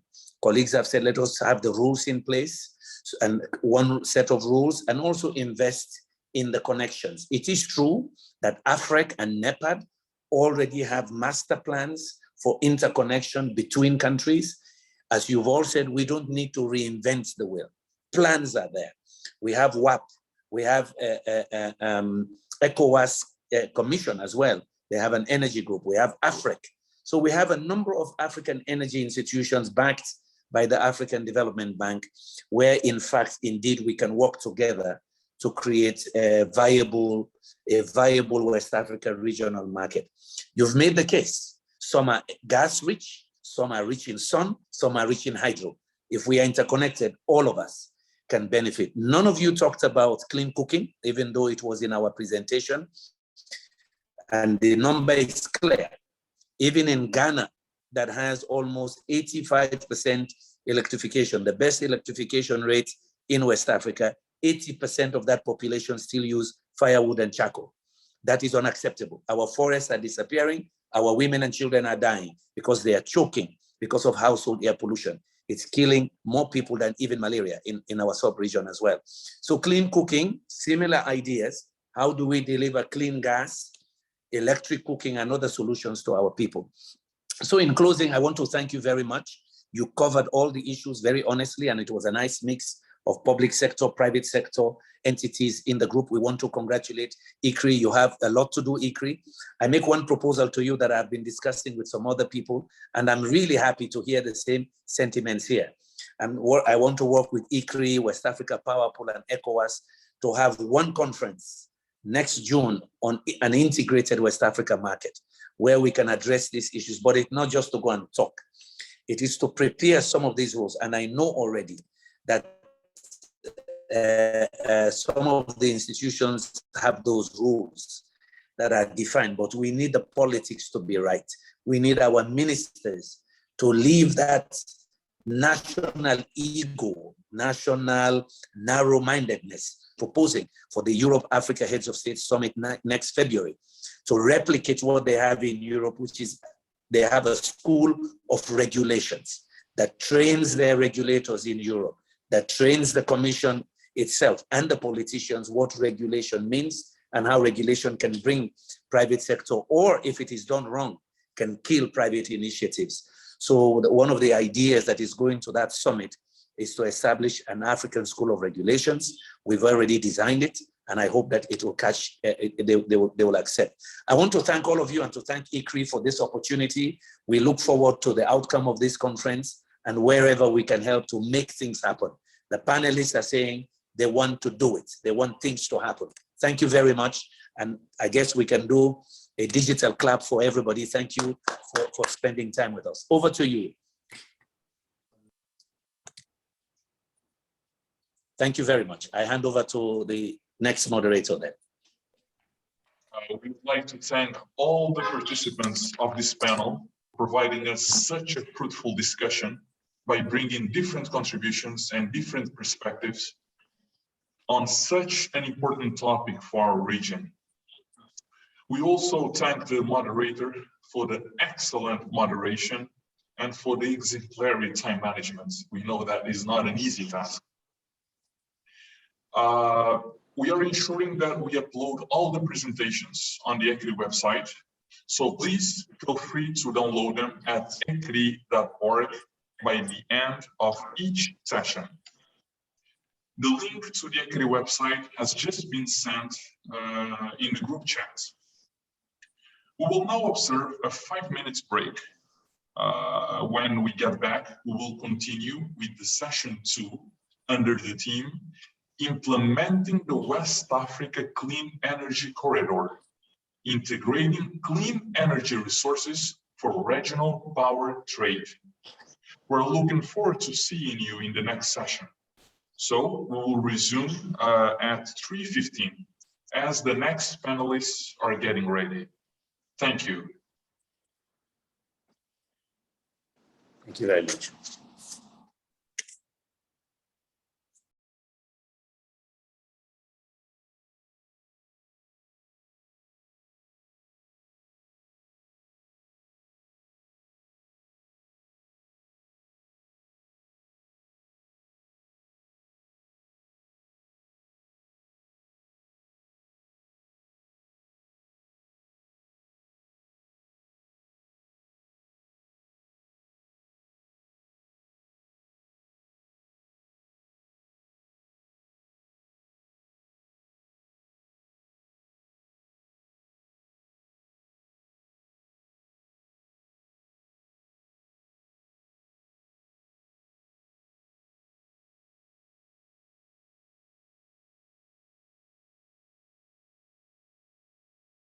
Welcome back to the Ecowas Sustainable Energy Forum.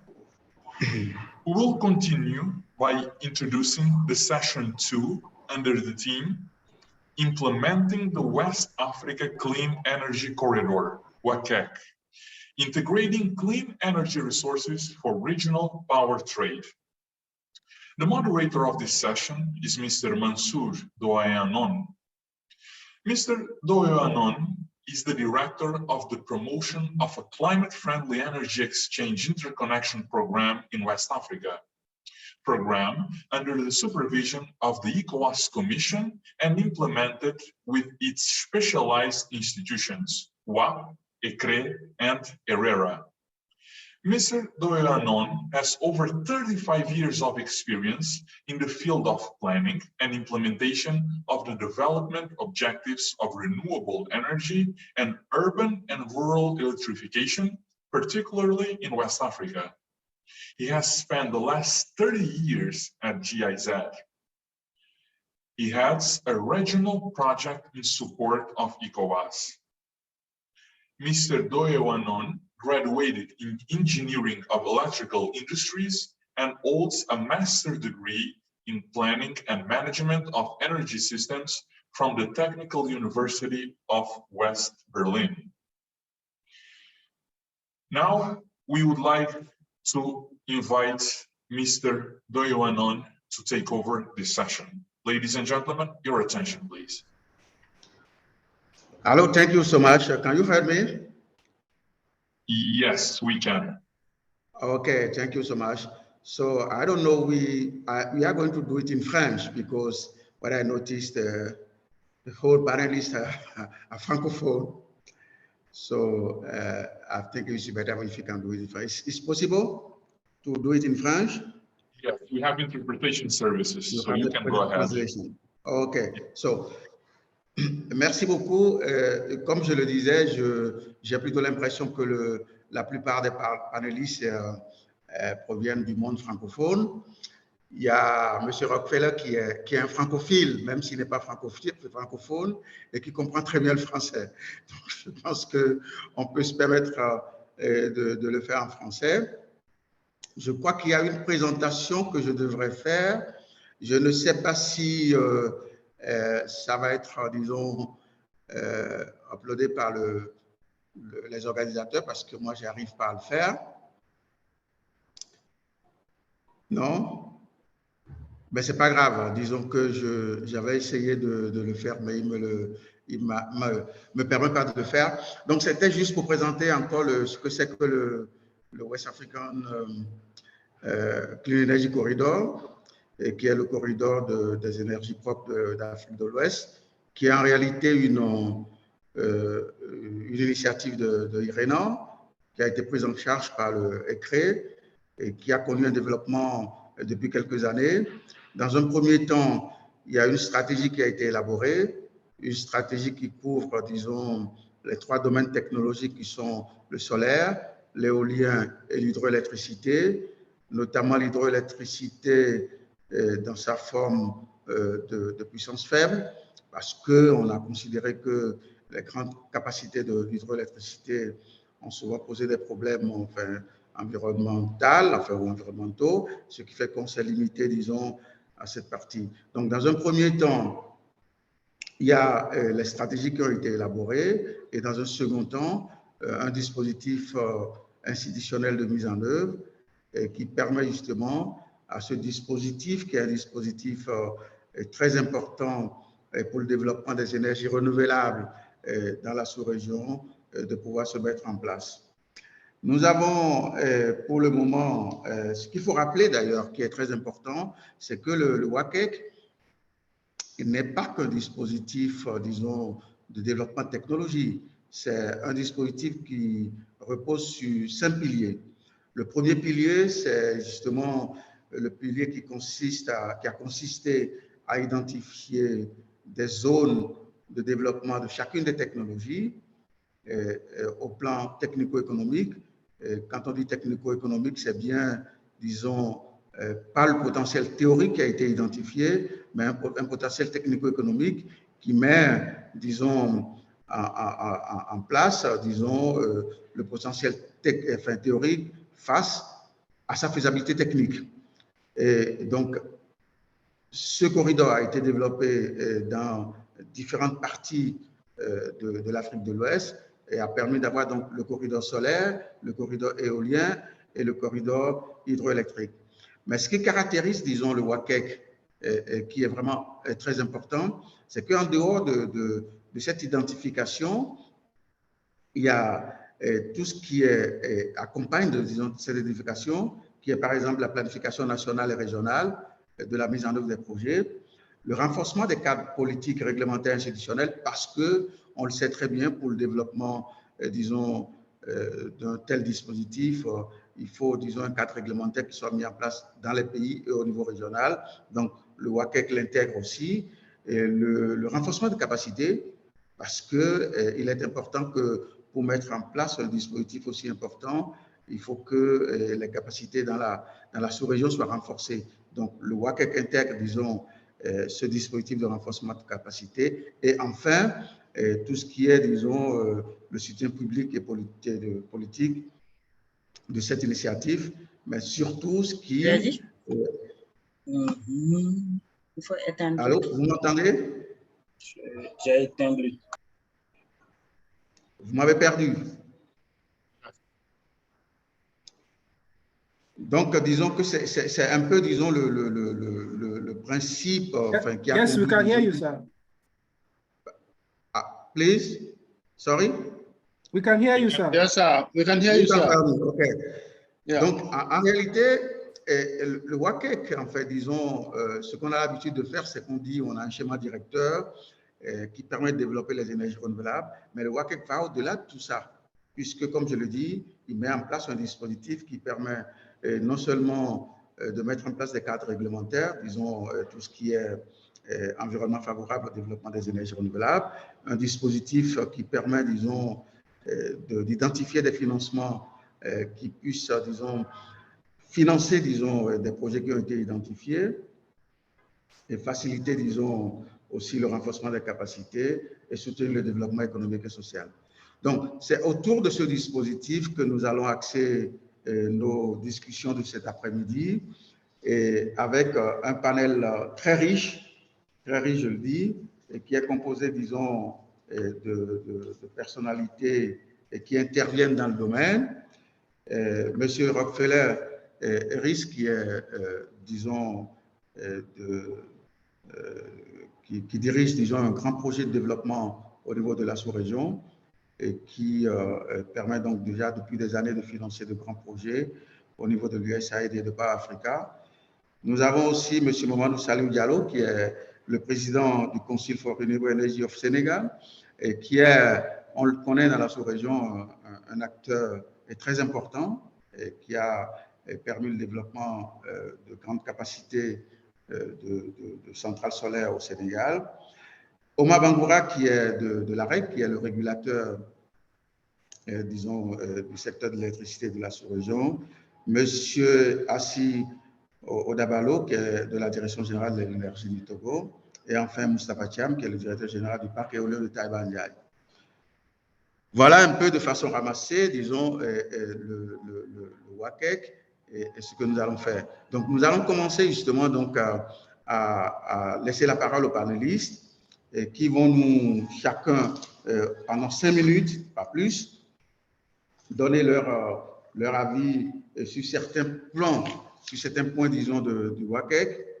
Je commencerai, disons, par, si vous le permettez, par M. Rockefeller, qui pourrait nous dire plus ou moins quels sont les instruments financiers disponibles pour soutenir la mise en œuvre du WACEC et comment les partenaires techniques et financiers tels que la BAD, le PAN-Africa, peuvent-ils accompagner ce processus, qui est un processus important qui est mis en œuvre au niveau de la sous-région.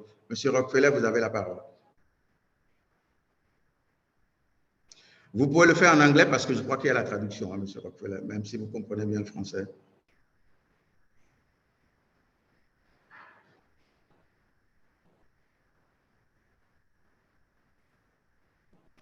Super bien, merci Monsieur Daoudeno. Et mon intervention serait véritablement en anglais.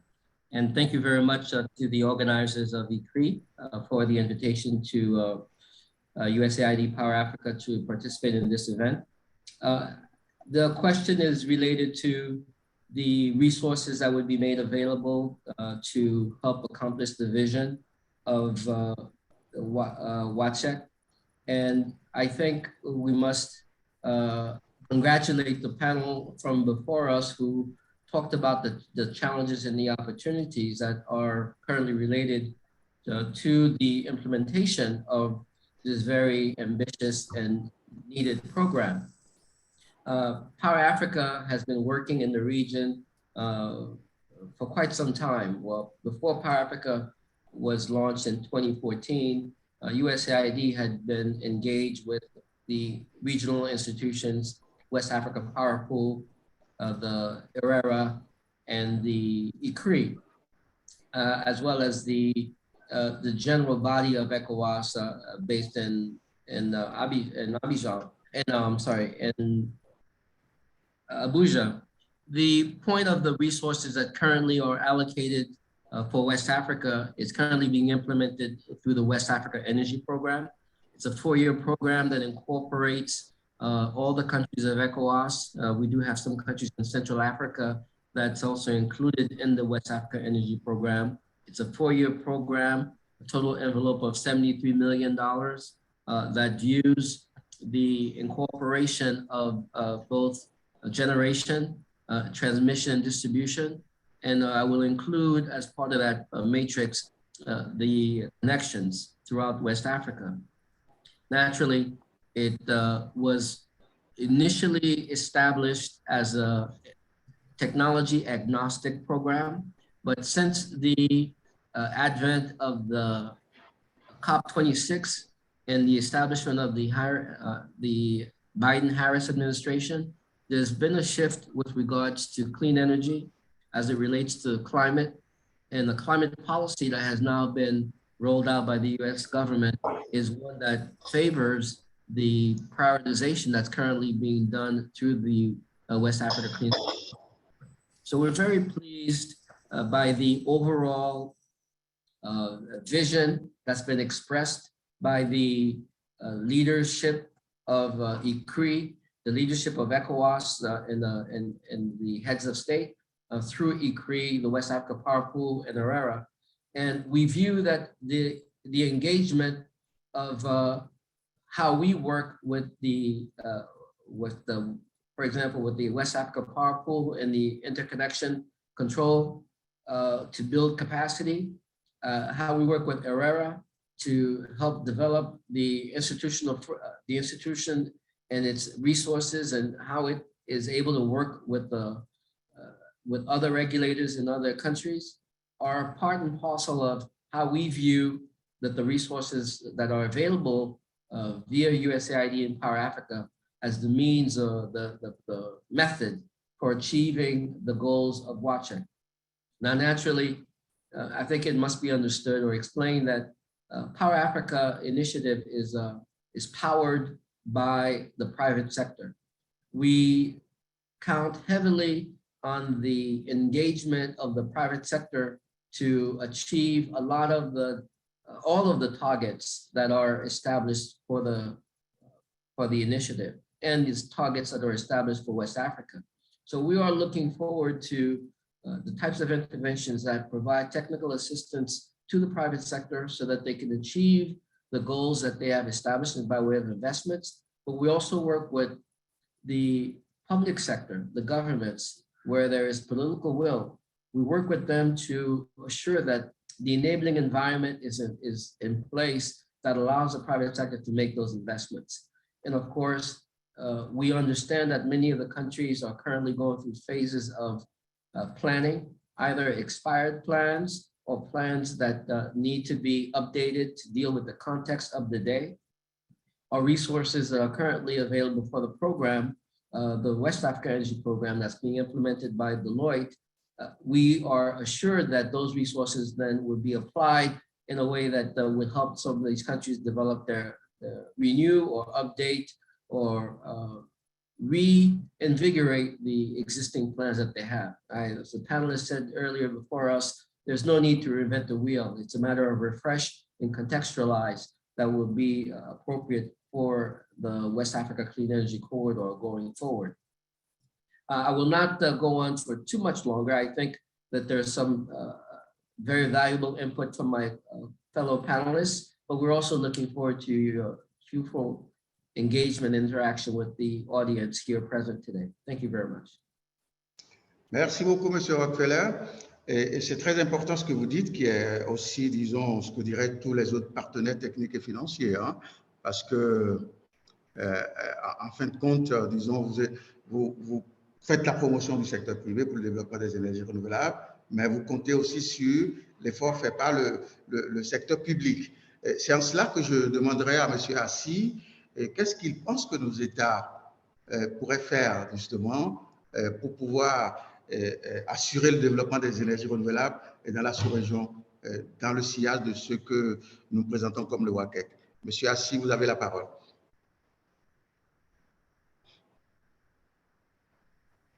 Bonsoir. Merci à tous les panélistes et aux participants à cette importante réunion. Et par rapport à la question, la contribution du développement de ces énergies propres, est-ce que nous pouvons faire une avancée en ce domaine dans la réalisation des centrales de 50 MW? Et ça a été un projet cofinancé par, il y a d'abord un appel à projet qui a été lancé par le fonds d'Abu Dhabi.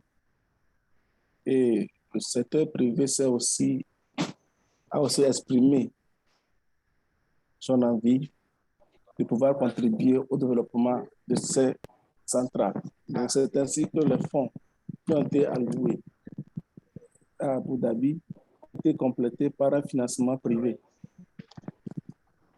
Parce que le développement de ces énergies propres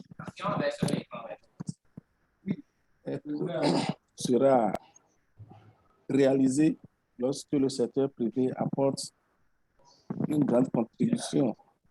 Je vois qu'au niveau d'un gouvernement, il doit aussi mettre en place des facilités pour pouvoir amener le secteur privé à pouvoir investir dans le domaine de ces énergies.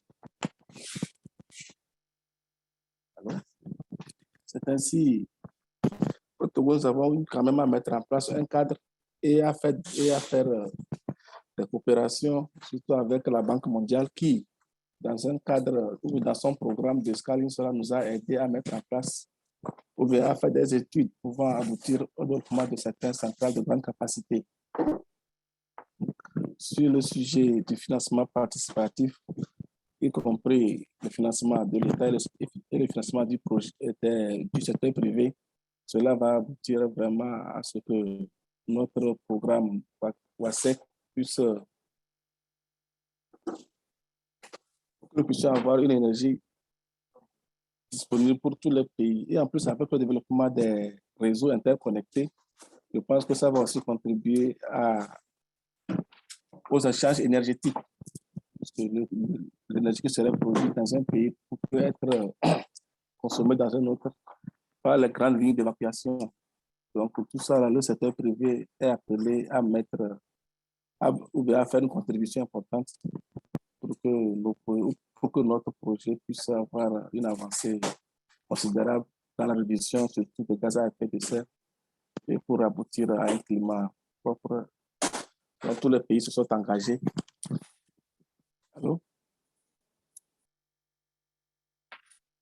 Allô? Oui, on vous entend, hein, allez-y. J'ai une coupure de connexion à mon niveau. Ok, je disais, les États sont appelés à mettre en place des outils pouvant permettre au secteur privé de vraiment s'engager dans l'accomplissement, dans la réalisation des projets de grande envergure pour pouvoir mettre en place ou pouvoir développer ces centrales, notamment tout ce qui a été développé dans le cadre du WACEC pour que nos pays puissent avoir une énergie disponible et propre et que les prix aussi soient abordables vis-à-vis des consommateurs. Je m'arrête pour le moment s'il y a encore certaines questions. Merci beaucoup, Monsieur Assi. Ce que vous dites, c'est très important, c'est que l'État, le secteur public doit mettre en place un dispositif qui assure, disons, l'attraction du secteur privé. Dans le cas du WACEC, où on met en place, disons, le dispositif pour le développement à grande échelle des énergies renouvelables, ce serait le rôle, disons, du secteur public. Alors, la question qu'on va se poser maintenant, qu'est-ce que le secteur public attend, disons, globalement, d'un programme comme celui du WACEC pour pouvoir facilement intervenir? C'est vraiment la question qu'on poserait à quelqu'un comme M. Sow, qui est intervenu assez souvent dans ce secteur, aussi bien au Sénégal qu'ailleurs, et qui voit arriver, disons, un dispositif comme le WACEC, qui est un dispositif qui encadre, disons, le développement des énergies. Qu'est-ce que le secteur public, enfin privé plutôt, peut attendre, disons, de ce dispositif, M. Sow? Bonjour, bonjour à tous. Je suis le modérateur et merci beaucoup de me donner la parole. Je ne sais pas si tout est activé, est-ce que vous m'entendez?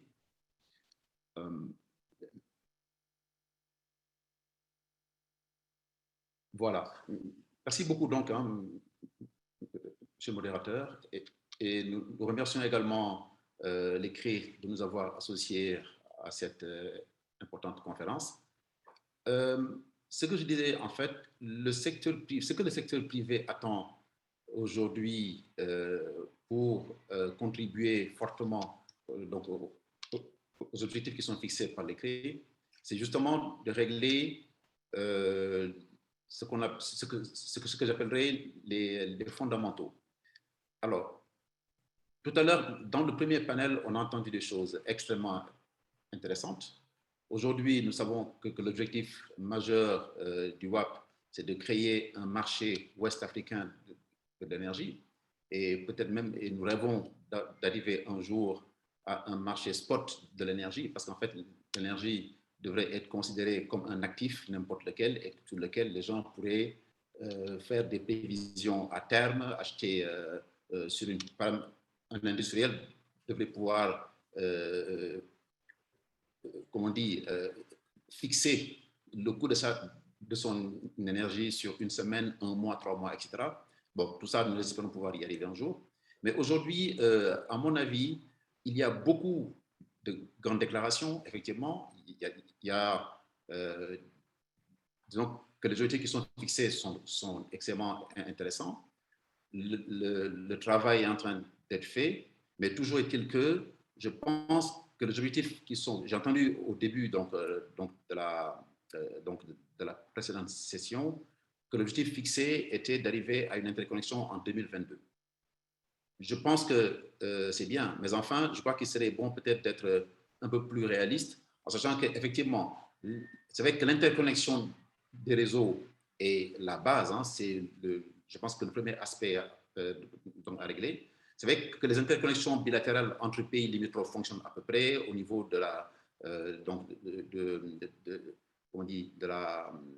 l'OMVS, entre la Côte d'Ivoire, le Burkina, tout ça, ça fonctionne à peu près. Mais on parle aujourd'hui du marché sous-régional, donc l'interconnexion globale du marché, donc de la région. Cela, je sais que les différentes sociétés d'électricité sont en train de travailler, mais enfin, je pense qu'il y a encore beaucoup de problèmes qu'il faut régler. Déjà, sur le plan technique, nous savons que les essais n'avancent pas vraiment, parce que même pour faire des essais entre plusieurs pays, il faut accepter qu'il y ait des perturbations sur le réseau. Aujourd'hui, il y a certains pays qui sont comment dire, très limites en termes de production électrique, donc ne peuvent pas accepter qu'il y ait des perturbations pendant un certain temps. Il y a certains investissements qui ne sont pas encore faits. Et tout à l'heure, d'ailleurs, ce que disait son Excellence, Monsieur le ministre de l'Énergie du Burkina, il faut également de la discipline. Donc, ce que je voudrais dire aujourd'hui, le facteur numéro 1 pour développer donc l'investissement, c'est effectivement le réseau. Donc, le réseau interconnecté, moi je parle bien du marché, le marché sous-régional. Donc, je pense qu'il va falloir qu'il y ait donc des décisions fortes qui soient prises et surtout que les États s'engagent à appliquer ces décisions-là. Aujourd'hui, tous les États sont en train de travailler sur le grid code, effectivement. Je parle bien du grid code CEDEAO et non pas des grid codes au niveau de chaque pays. Et ce grid code sera en réalité une loi. Ce sera une loi supranationale. Et j'espère que cette loi supranationale qui normalement se met au-dessus de la nationale sera appliquée. Bon, vous savez, nous savons tous qu'au niveau des lois supranationales, ce n'est pas toujours évident. On l'a vu dans certains cas où les États ont refusé d'appliquer des lois donc, de la sous-régionale. En tout cas, le grid code, une fois qu'il sera mis, ce sera qu'il sera finalisé, et j'espère que ce sera très rapidement, avec tout son contenu, sera accepté et appliqué de façon rigoureuse par tous les États. Et là se posera le problème de savoir qu'est-ce qui va se passer si un État, si un pays n'applique pas les règles. Parce que c'est un problème.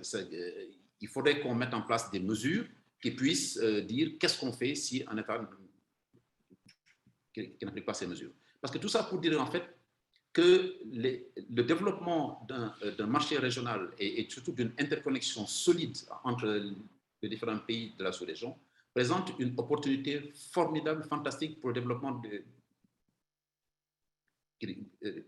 des énergies renouvelables. Parce que simplement, aujourd'hui, quand on prend le solaire et l'éolien en particulier, les problèmes que ça pose, nous les connaissons. C'est les problèmes d'intermittence sur le réseau. Et effectivement, aujourd'hui, au niveau de chaque pays, des solutions sont en train d'être mises en œuvre. Par exemple, avoir des solutions de stabilisation des réseaux avec des batteries, etc. Parce qu'il n'y a pas de réserve tournante. Mais le réseau du WAP, une fois qu'il sera interconnecté, sera suffisamment solide pour constituer en fait la réserve tournante et pouvoir apporter des capacités d'injection absolument énormes, que ce soit du solaire et de l'éolien. Et la base de ces réseaux sera tenue par justement l'hydroélectricité. Tout à l'heure, Monsieur le ministre de l'Énergie du Burkina l'a dit et il a parfaitement raison. Aujourd'hui, on doit réfléchir en zone. Les pays présentent chacun un profil différent et on a un potentiel hydroélectrique absolument énorme dans la sous-région, dans certains pays. On a un potentiel solaire également très important au niveau des pays du Sahel, etc. Donc, ces différentes...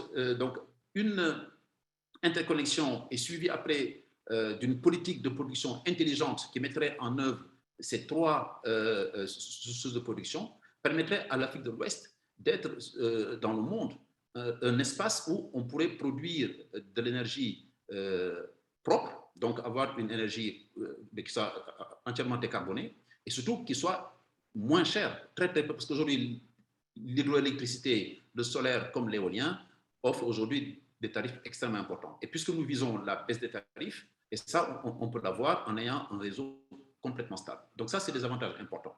Mais il ne faut pas non plus oublier qu'à côté de ça, le réseau ne peut pas aller partout. Nous savons tous qu'il y a certaines parties de notre région, de notre sous-région, on a des parties où il y a où les populations sont, où la densité de la population elle est bien moins importante qu'ailleurs, donc où en fait le réseau ne va pas arriver. Et puisque également toutes les personnes, je dirais, ont le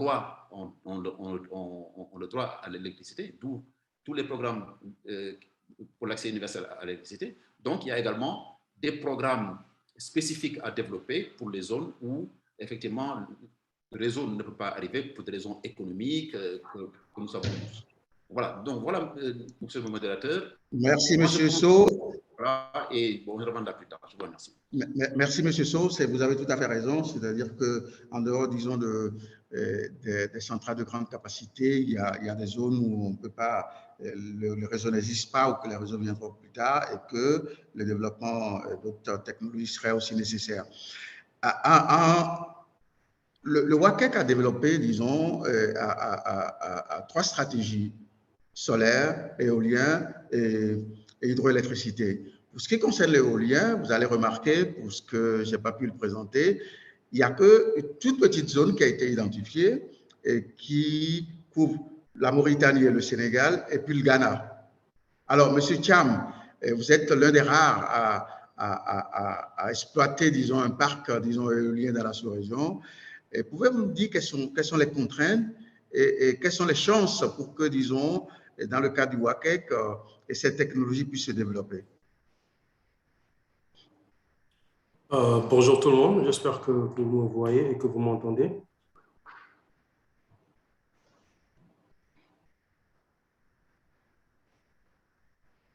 Donc c'est bon? Oui. Merci, monsieur le modérateur. Oui. D'accord. Donc, pour répondre à vos questions, en ce qui concerne l'énergie éolienne, d'accord, les contraintes, bon, elles sont celles dont M. Sow vient de parler.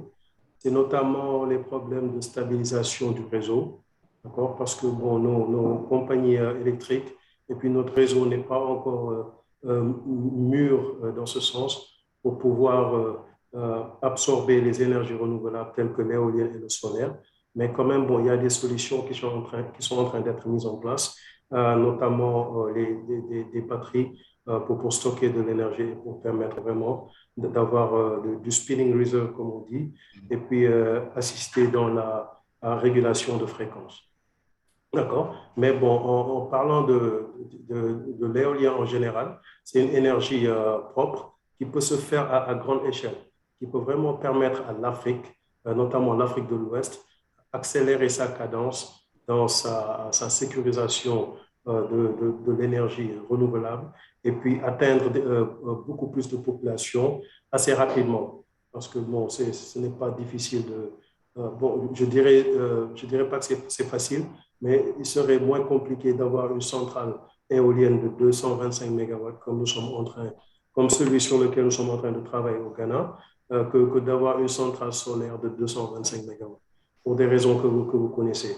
Donc, je pense que ça pourrait vraiment aider dans ces structures à pouvoir accélérer la cadence et permettre à nos pays d'atteindre ce mix énergétique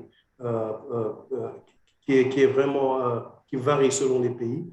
Et espérons qu'avec le nouveau Grid Code, le Regional Grid Code, il sera plus harmonisé et que les objectifs seront les mêmes.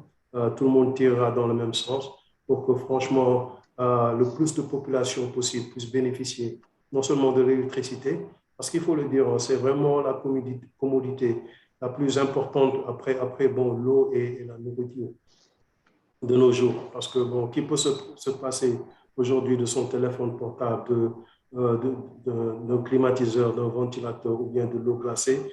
Je ne connais pas. Et qu'est-ce qui veut retourner en arrière? Je ne connais pas. Je pense qu'avec tout le potentiel renouvelable que nous avons par le biais de l'hydroélectrique, du solaire et aussi bien sûr de l'éolienne, nous avons vraiment une possibilité en tant que West African Power Pool, en tant que groupe pour pouvoir vraiment nous assister. Parce que, comme l'a dit l'un des panélistes, chaque pays a son profil particulier. Certains pays sont plus dotés de ressources hydroélectriques, d'autres pays sont plus dotés de ressources éoliennes. Et donc, si par exemple, on pouvait harmoniser le pourcentage dans le mix énergétique de ces ressources renouvelables, de ces énergies renouvelables, ça permettrait vraiment de pouvoir compenser, donc créer des vases communicantes entre nos pays pour permettre vraiment à nos populations non seulement d'avoir accès à de l'énergie propre, mais aussi à de l'énergie vraiment abordable, à coût moindre. Et la solution qui permettrait, à mon avis, d'atteindre ces coûts moindres, ce n'est pas un problème de financement ou quelque chose comme ça, mais plutôt un problème de planning.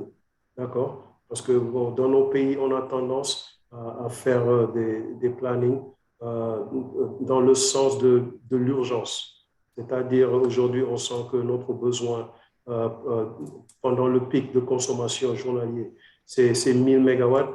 Donc, on est à 600 mégawatts. On va essayer de construire des infrastructures électriques pour atteindre 1000 mégawatts. Alors que le temps de passer aux appels d'offres, aux passations de marché, au financial closure, à l'EPC, là, le besoin a évolué de 1000 mégawatts à 1200 mégawatts. Donc, on court derrière, toujours derrière. Et donc, on est obligé, avec l'urgence, à faire appel à des énergies d'urgence temporaire qui nous coûtent cher et qui ne sont pas forcément renouvelables. Donc, bon, je ne vais pas trop garder la parole. Mais merci beaucoup, M. Thiam. Merci beaucoup. Et voilà, en fait, disons qu'il y a une dernière chose que je vais essayer d'explorer et qui est un des piliers, disons, du WACEC, c'est de mettre en place, disons, un environnement favorable.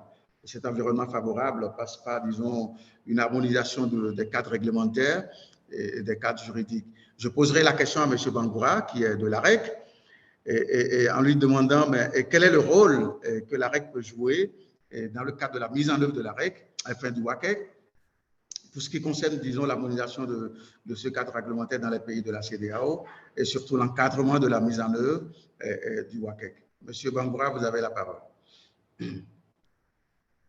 Merci, Monsieur Davenou. Et bonsoir à tous les panélistes et tous les participants. Il y a eu tellement de choses qui ont été dites aujourd'hui et sur lesquelles je crois et le WAP et l'AREC ont été interpellés avec la commission de la CEDEAO concernant la mise en place du marché. Mais compte tenu du temps, je vais aller juste à votre question parce qu'en fait, effectivement, l'essentiel tourne autour de cette question d'harmonisation. Comme vous le savez, dans le domaine des énergies renouvelables, effectivement, on a remarqué que dans le monde entier en général, la plupart des investisseurs qui interviennent dans le domaine, c'est surtout le privé. Et qui parle de privé, parle au moins au niveau des États d'un certain niveau de libéralisation du secteur afin de favoriser ces investissements privés-là. Et dans notre région, il faut le reconnaître, il y a beaucoup de disparités, non seulement sur le plan technique, mais également sur le plan de l'organisation interne des marchés nationaux. Ce qui nécessite donc effectivement une certaine forme d'harmonisation à mener, que ce soit sur le plan institutionnel, mais également sur le plan réglementaire pour que tout cela fonctionne de façon harmonisée et promouvoir donc ce marché régional qu'on veut mettre en place. Donc à ce niveau-là, donc nous avons au niveau de la CEDEAO quand même entamé un certain nombre d'actions. Comme vous le savez, l'AREC où je travaille, nous sommes chargés bien sûr de la régulation des échanges transfrontaliers d'électricité. Mais au-delà de ça, avec le WAP, nous sommes chargés également de mettre en place ce marché. Et nous nous occupons de la partie institutionnelle et réglementaire. Et en termes d'harmonisation, il faut dire d'abord qu'à ce niveau, la CEDEAO a déjà depuis 2013 adopté une directive qui donne des grandes orientations concernant l'organisation du marché régional en donnant des grands principes. Bon, je ne vais pas rentrer dans ces principes, mais qui devraient être transposés au niveau des législations nationales. Et d'abord, donc, pour favoriser donc cette libéralisation du secteur et attirer donc un cadre, disons, un cadre plus propice pour l'attrait des investissements privés. Dans ce domaine-là, disons, l'une des composantes majeures, c'était surtout de favoriser d'abord l'accès des tiers au réseau. Comme vous le savez, le marché, ça se passe, le marché se passe sur les réseaux et il faudrait donc qu'on essaie de permettre cet accès au réseau, que ce soit aux producteurs privés qui allaient s'installer, mais également aux acheteurs, aux clients éligibles au réseau.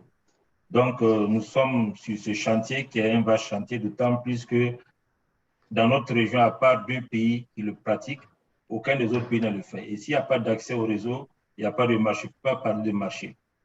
Le deuxième grand axe, c'est qu'au niveau même institutionnel, dans chaque pays, il faudrait également qu'on ait non seulement des régulateurs, mais que ces régulateurs-là aient également les pouvoirs et les missions adéquates pour pouvoir réglementer le secteur de l'électricité. Et dans le domaine des énergies renouvelables, on a constaté également une faiblesse au niveau des mécanismes propices qui pouvaient inciter ces investissements privés dans ce secteur-là. Et je vais rebondir sur cette question à travers l'intervention de mon confrère président de l'USAID, M. Is. Il faut reconnaître qu'effectivement, l'USAID avait aidé la région il y a de cela 10 ans à mettre en place au niveau des institutions régionales, que ce soit l'ECREEE et puis l'AREC, on a eu à adopter des principes de régulation de ces énergies renouvelables pour mettre justement en place ces instruments incitatifs pour favoriser les investissements dans le domaine des énergies renouvelables. Et actuellement, donc, ce document a été adopté, donc il est question qu'on puisse essayer de le transposer au niveau des législations nationales. Donc, la règle dans ce cadre-là a également un programme qu'elle compte mettre en œuvre. Et il y a eu des discussions initiales, non seulement avec l'ECREEE pour travailler ensemble sur ce document, mais également avec les régulateurs nationaux de la région en vue de transposer ces directives communautaires-là et les transformer en actions qui visent à combler un peu les lacunes et créer un environnement réglementaire harmonisé durable pour les énergies renouvelables dans la région. Voilà donc ce que je pourrais dire en matière d'énergie renouvelable, c'est qu'on est en train de faire pour favoriser disons, l'intégration de ces ressources-là pour le développement du marché régional. Merci bien, M. Bangoura. Avant de venir à une question que je poserai comme ça et qui n'est pas destinée, donc chacun des panélistes pourra intervenir en fin de truc. Il y a une question ou 2 questions que je pose au public. Ils pourraient, disons, répondre dans le chat ou poser même des questions dans le chat. On pourrait prendre à peu près 2 ou 3 questions. Et c'est de dire, bon voilà, on a un marché. On a un marché qui se crée dans la sous-région. On veut décarboner, si vous voulez, le mot qui est un peu, avoir plus d'énergie renouvelable. Et quelles sont aujourd'hui les contraintes pour atteindre, disons, cet aspect, disons, de décarbonisation du marché? Est-ce que vous pensez que le WACEC, tel qu'il est mis en place aujourd'hui, peut permettre justement d'atteindre des objectifs de décarbonisation du marché?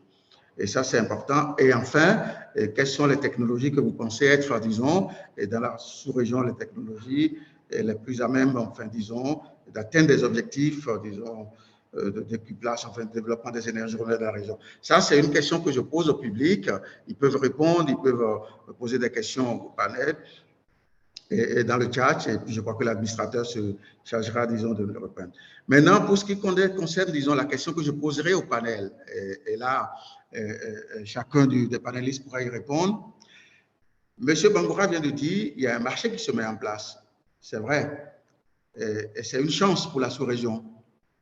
C'est d'autant plus une chance que, en réalité, aujourd'hui, le développement des énergies renouvelables permettrait, disons, de pouvoir être facilement, disons, enfin, ancré, parce qu'on aura des réseaux qui soient des réseaux plus forts.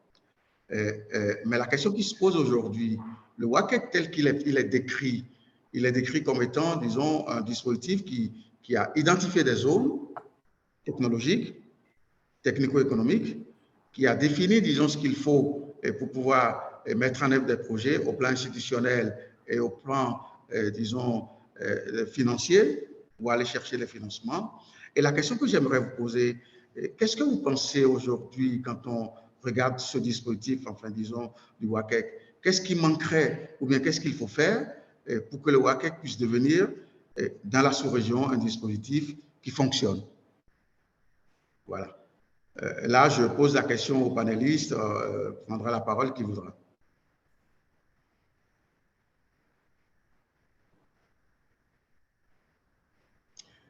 Mais si personne ne prend, je reviens à M. Rockefeller-Harris. Alors, qu'est-ce que vous pensez qui soient, disons, les chances, disons, de ce dispositif du WACEC.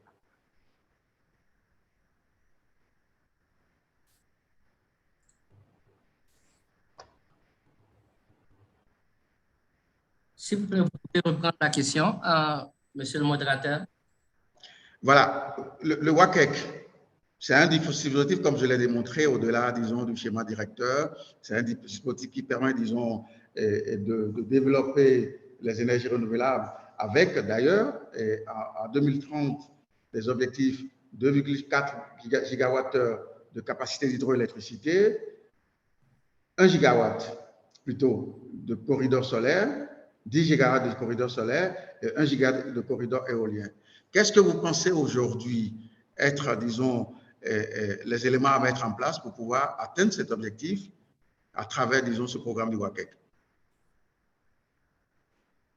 Bon, merci beaucoup pour cette question et I will answer. Je répondrai en anglais. I think we learned earlier today is a theme that keeps coming back. I saw the panel. On the panel, there were some comments that were coming or expressing the fact of the theme of harmonization. I was about to make a comment that harmonization seems to be a very important theme that keeps coming up. And I think harmonization is going to be one of the challenges that we must overcome in order to achieve these goals that are established by WACEC. By harmonization, it means where the country's plans, not simply for the integration of the technology, but also in the way that when we finally achieve the establishment of the West Africa Power Pool market, we will have the different types of technologies that will contribute onto the grid, the regional grid, and the various countries that are making contributions, not simply from public sector or nationally driven projects, but also from private sponsored projects. All those projects must be harmonized in order to achieve the success of WACEC. And so I think it's not the challenge of financing. It's not going to be the challenge of planning, but it's really going to be the challenge of the collaboration amongst the various countries, because each country is operating on a strategic basis in order to achieve its priorities as a nation. And therefore, we can understand when nations take decisions that may not necessarily contribute to the greater whole. However, I would like to implore onto our colleagues and our national leaders that when we make commitments in to organizations like ECREEE or ERERA or the West Africa Power Pool, it's incumbent upon these nations to honor those commitments and stay true to the plan for harmonization. Merci beaucoup, Monsieur Risset. Je vais passer la parole à Monsieur Assis, disons, qui est, parce que vous le disiez, hein, le problème ne serait pas un problème de financement, c'est pas le challenge. En fait, le challenge, c'est un challenge qui est la collaboration entre les États de la CEDEAO. Comment ils pensent ensemble mettre en œuvre un tel programme qui est un programme régional, qui peut être un programme communautaire. Monsieur Assis, que pensez-vous de ça? Qu'est-ce que les États peuvent faire pour arriver, disons, de façon commune, si vous voulez, à mettre en œuvre un tel projet? Oui, merci beaucoup. Oui, merci beaucoup. Je pense qu'à mon niveau, je pense que, comme M. Bangoura l'a dit, il faudra passer à l'harmonisation des tests dans le domaine des énergies renouvelables. Il faut que les tests soient harmonisés dans tous les pays pour qu'il n'y ait pas de disparité dans le domaine du développement de ces énergies. Et aussi, il faudra aussi mettre en place des incitations pour pouvoir attirer le secteur privé pour le développement de ces technologies. Parce qu'on peut mettre en place les tests, mais s'il n'y a pas un cadre incitatif, quelqu'un qui va vouloir développer une centrale éolienne, par exemple, va essayer de regarder quel serait son bénéfice. Mais s'il n'y a pas une incitation, il va peut-être être recalé. Donc, il faudra mettre en place un cadre incitatif dans les pays, en plus des tests qui soient harmonisés sur le plan réglementaire pour pouvoir, je pense, attirer le secteur privé dans l'investissement dans ces énergies pour pouvoir développer ce corridor. Merci. Merci beaucoup, Monsieur Assis. Donc, je vais m'adresser au secteur privé. Voilà. Le secteur privé, disons, dit on a besoin du secteur public. Le secteur public dit on va mettre tout en place pour qu'un tel programme puisse se développer. Et donc, je m'adresserai à Monsieur So et à Monsieur Cham. Aujourd'hui, vous avez développé des projets. Et dans le cadre d'un projet comme le WACEC, qu'est-ce qui manquerait pour qu'un tel projet puisse se développer de façon harmonieuse? Merci beaucoup. En fait, moi je dirais, parce que j'ai entendu un peu donc, ce que vous avez annoncé comme objectif de puissance, 10 gigawatts, je pense, pour le solaire, 1 gigawatt pour l'éolien, c'est absolument des puissances énormes. Mais bon, je pense que ça correspond quand même à un besoin. Mais ça ne peut se faire que dans le cadre d'un marché régional, parce qu'il n'y a pas un seul pays qui peut absorber de telle puissance. Donc, ce qu'il faut aujourd'hui, c'est que c'est les règles du marché. Il faut vraiment que les règles du marché soient claires, connues, partagées. Il faut qu'il y ait une régulation harmonisée, peut-être même, je dirais même une régulation sous-régionale, et qu'on puisse savoir à qui s'adresser. Qui s'adresser et également comment le marché est organisé. C'est qui l'acheteur? Est-ce qu'on passe par un organisme sous-régional? Est-ce qu'on négocie directement avec la Société nationale d'électricité? Qui est-ce qui garantit ces transactions-là? Comment on règle le problème de la transmission, de la livraison d'énergie? Enfin, c'est toutes ces questions de marché, je pense qu'il faut régler. Et également toutes les questions d'ordre juridique, je dirais.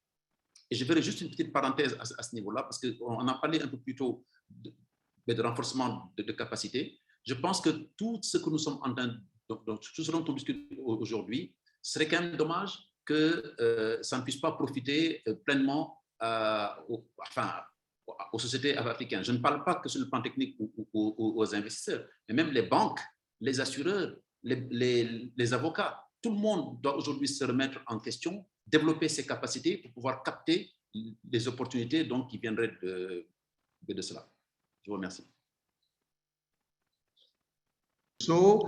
Monsieur Cham, est-ce que vous voulez compléter quelque chose en tant que secteur privé? Oui, absolument. Donc, les deux choses qui, à mon avis, manquent pour que vraiment cette initiative atteigne sa vitesse de croissance, de croisière, je dirais. La première, c'est vraiment régler le problème de la dette souveraine. Parce que, bon, on est tous d'accord que le financement, avoir des institutions financières pour vous accompagner, pour avoir les fonds, c'est facile, mais nous comprenons tous que nos États sont à un niveau de dette tellement important que, bon, pour garantir certains projets, c'est vraiment la croix et la bannière pour plusieurs compagnies privées. Donc, du coup, bon, pour faire le financial closing, c'est de plus en plus difficile. Peut-être que, bon, il pourrait y avoir des mécanismes où ce genre de garantie serait fait par des institutions financières, même si ce sont des institutions qui n'ont pas financé ce projet, mais qui viennent, disons, en garant pour ces projets, ou bien même avoir une garantie souveraine, disons, Ecowas, d'accord, qui pourrait vraiment avoir beaucoup plus de force, avoir des contributions de chaque pays, et qui, en étant toute nouvelle, pourrait mieux contrôler son niveau de dette et mieux accompagner le secteur privé. Et il y a aussi un autre point dont je n'ai pas vraiment entendu parler, c'est aussi le côté sécuritaire.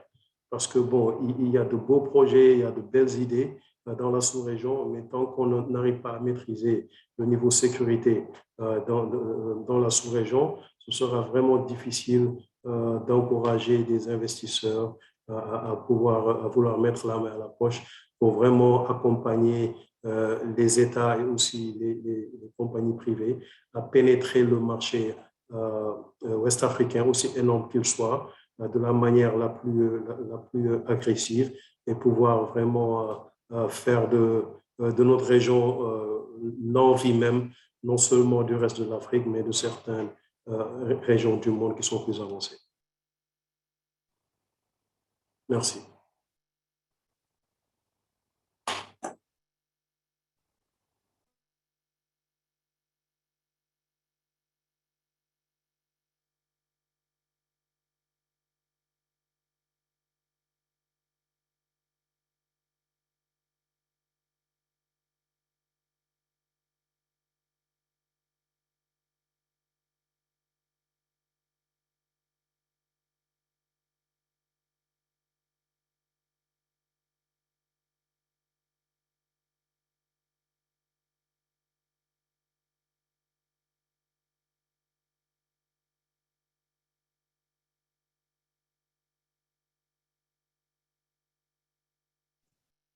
Allô? Oui, vous m'avez entendu? Je crois que nous avons perdu M. Daouni. Ah, il est... OK. Ouais, Oui. vous m'avez entendu?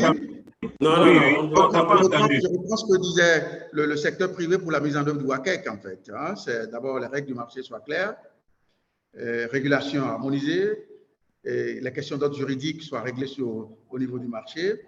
Et quelque chose de très important qu'a soulevé M. Thiam, c'est la question de dette souveraine, qui pourrait être même une dette souveraine au niveau des ECOWAS. Et qu'est-ce que vous pensez de tout ça, M. Bangoura?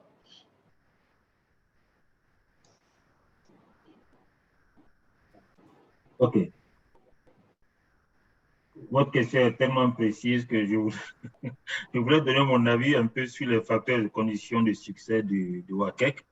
Mais pour répondre de façon très précise à la question de l'harmonisation, je crois que déjà on a quand même quelques actions concrètes qu'on a menées en termes d'harmonisation des secteurs et également des initiatives qui sont en cours d'ailleurs pour amener tous les États quand même à avoir ce qu'on appelle un cadre réglementaire attractif pour le développement des investissements. Pour la dette souveraine, bon, ça c'est encore un débat qui est toujours en cours, mais je sais que dans ce domaine-là quand même, puisqu'on est en train de parler de marché régional, il faut savoir qu'actuellement, disons, la CEDEAO a élaboré, adopté une directive dans ce sens concernant la sécurisation justement des transactions en matière énergétique, qui concerne surtout la sécurisation des paiements. Ça a été fait d'ailleurs en collaboration avec un de nos partenaires techniques et financiers. Et également, cette directive est déjà donc en vigueur, qui appelle tous les États membres à prendre certaines actions pour essayer de sécuriser ces transactions qui se mèneront et qui se feront au niveau du marché régional. Et dans ce cadre-là, d'ailleurs, l'AREC a un rôle de suivi, de monitoring de la mise en œuvre de cette directive au niveau de tous les États, afin que toutes les transactions commerciales en matière énergétique qui se passeraient dans les régions soient sécurisées. Maintenant, pour revenir sur le thème même de notre panel, moi je crois que parmi les facteurs et conditions de succès de la mise en œuvre du WACEC, ils sont variés, tous sont interliés.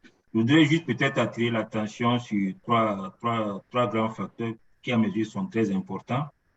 Bon, d'abord, le cadre politique, réglementaire et institutionnel pour que ça soit attractif, pour que les investissements soient faits dans la région. D'autant plus que je crois qu'il y a un de nos interlocuteurs, un de nos intervenants présidents qui a dit que la politique, on l'a. Ça fait depuis 2013, mais je crois qu'il faudrait l'adapter afin de tenir compte du contexte actuel qui a beaucoup évolué depuis 2013.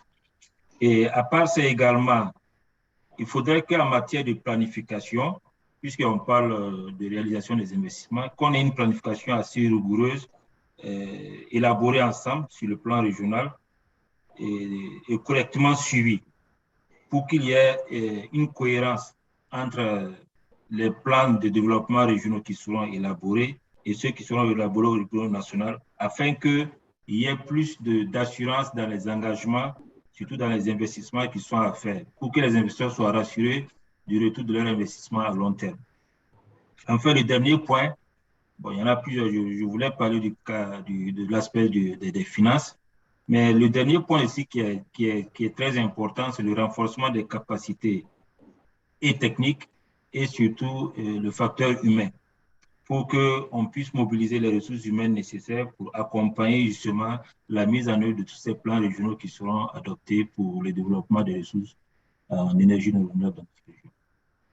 Voilà donc, M. Daouni, ce que j'en pense. Merci beaucoup, M. Bangoura. On vient de me signaler qu'on a pris beaucoup de temps, donc je vais rapidement résumer, en fait, disons, les grands éléments de ce panel. Le WACEC est une initiative sous-régionale qui permet d'atteindre, disons, des objectifs assez ambitieux. Pour cela, il est entendu et puis confirmé par les panélistes qu'effectivement, il faut que les règles du marché soient claires.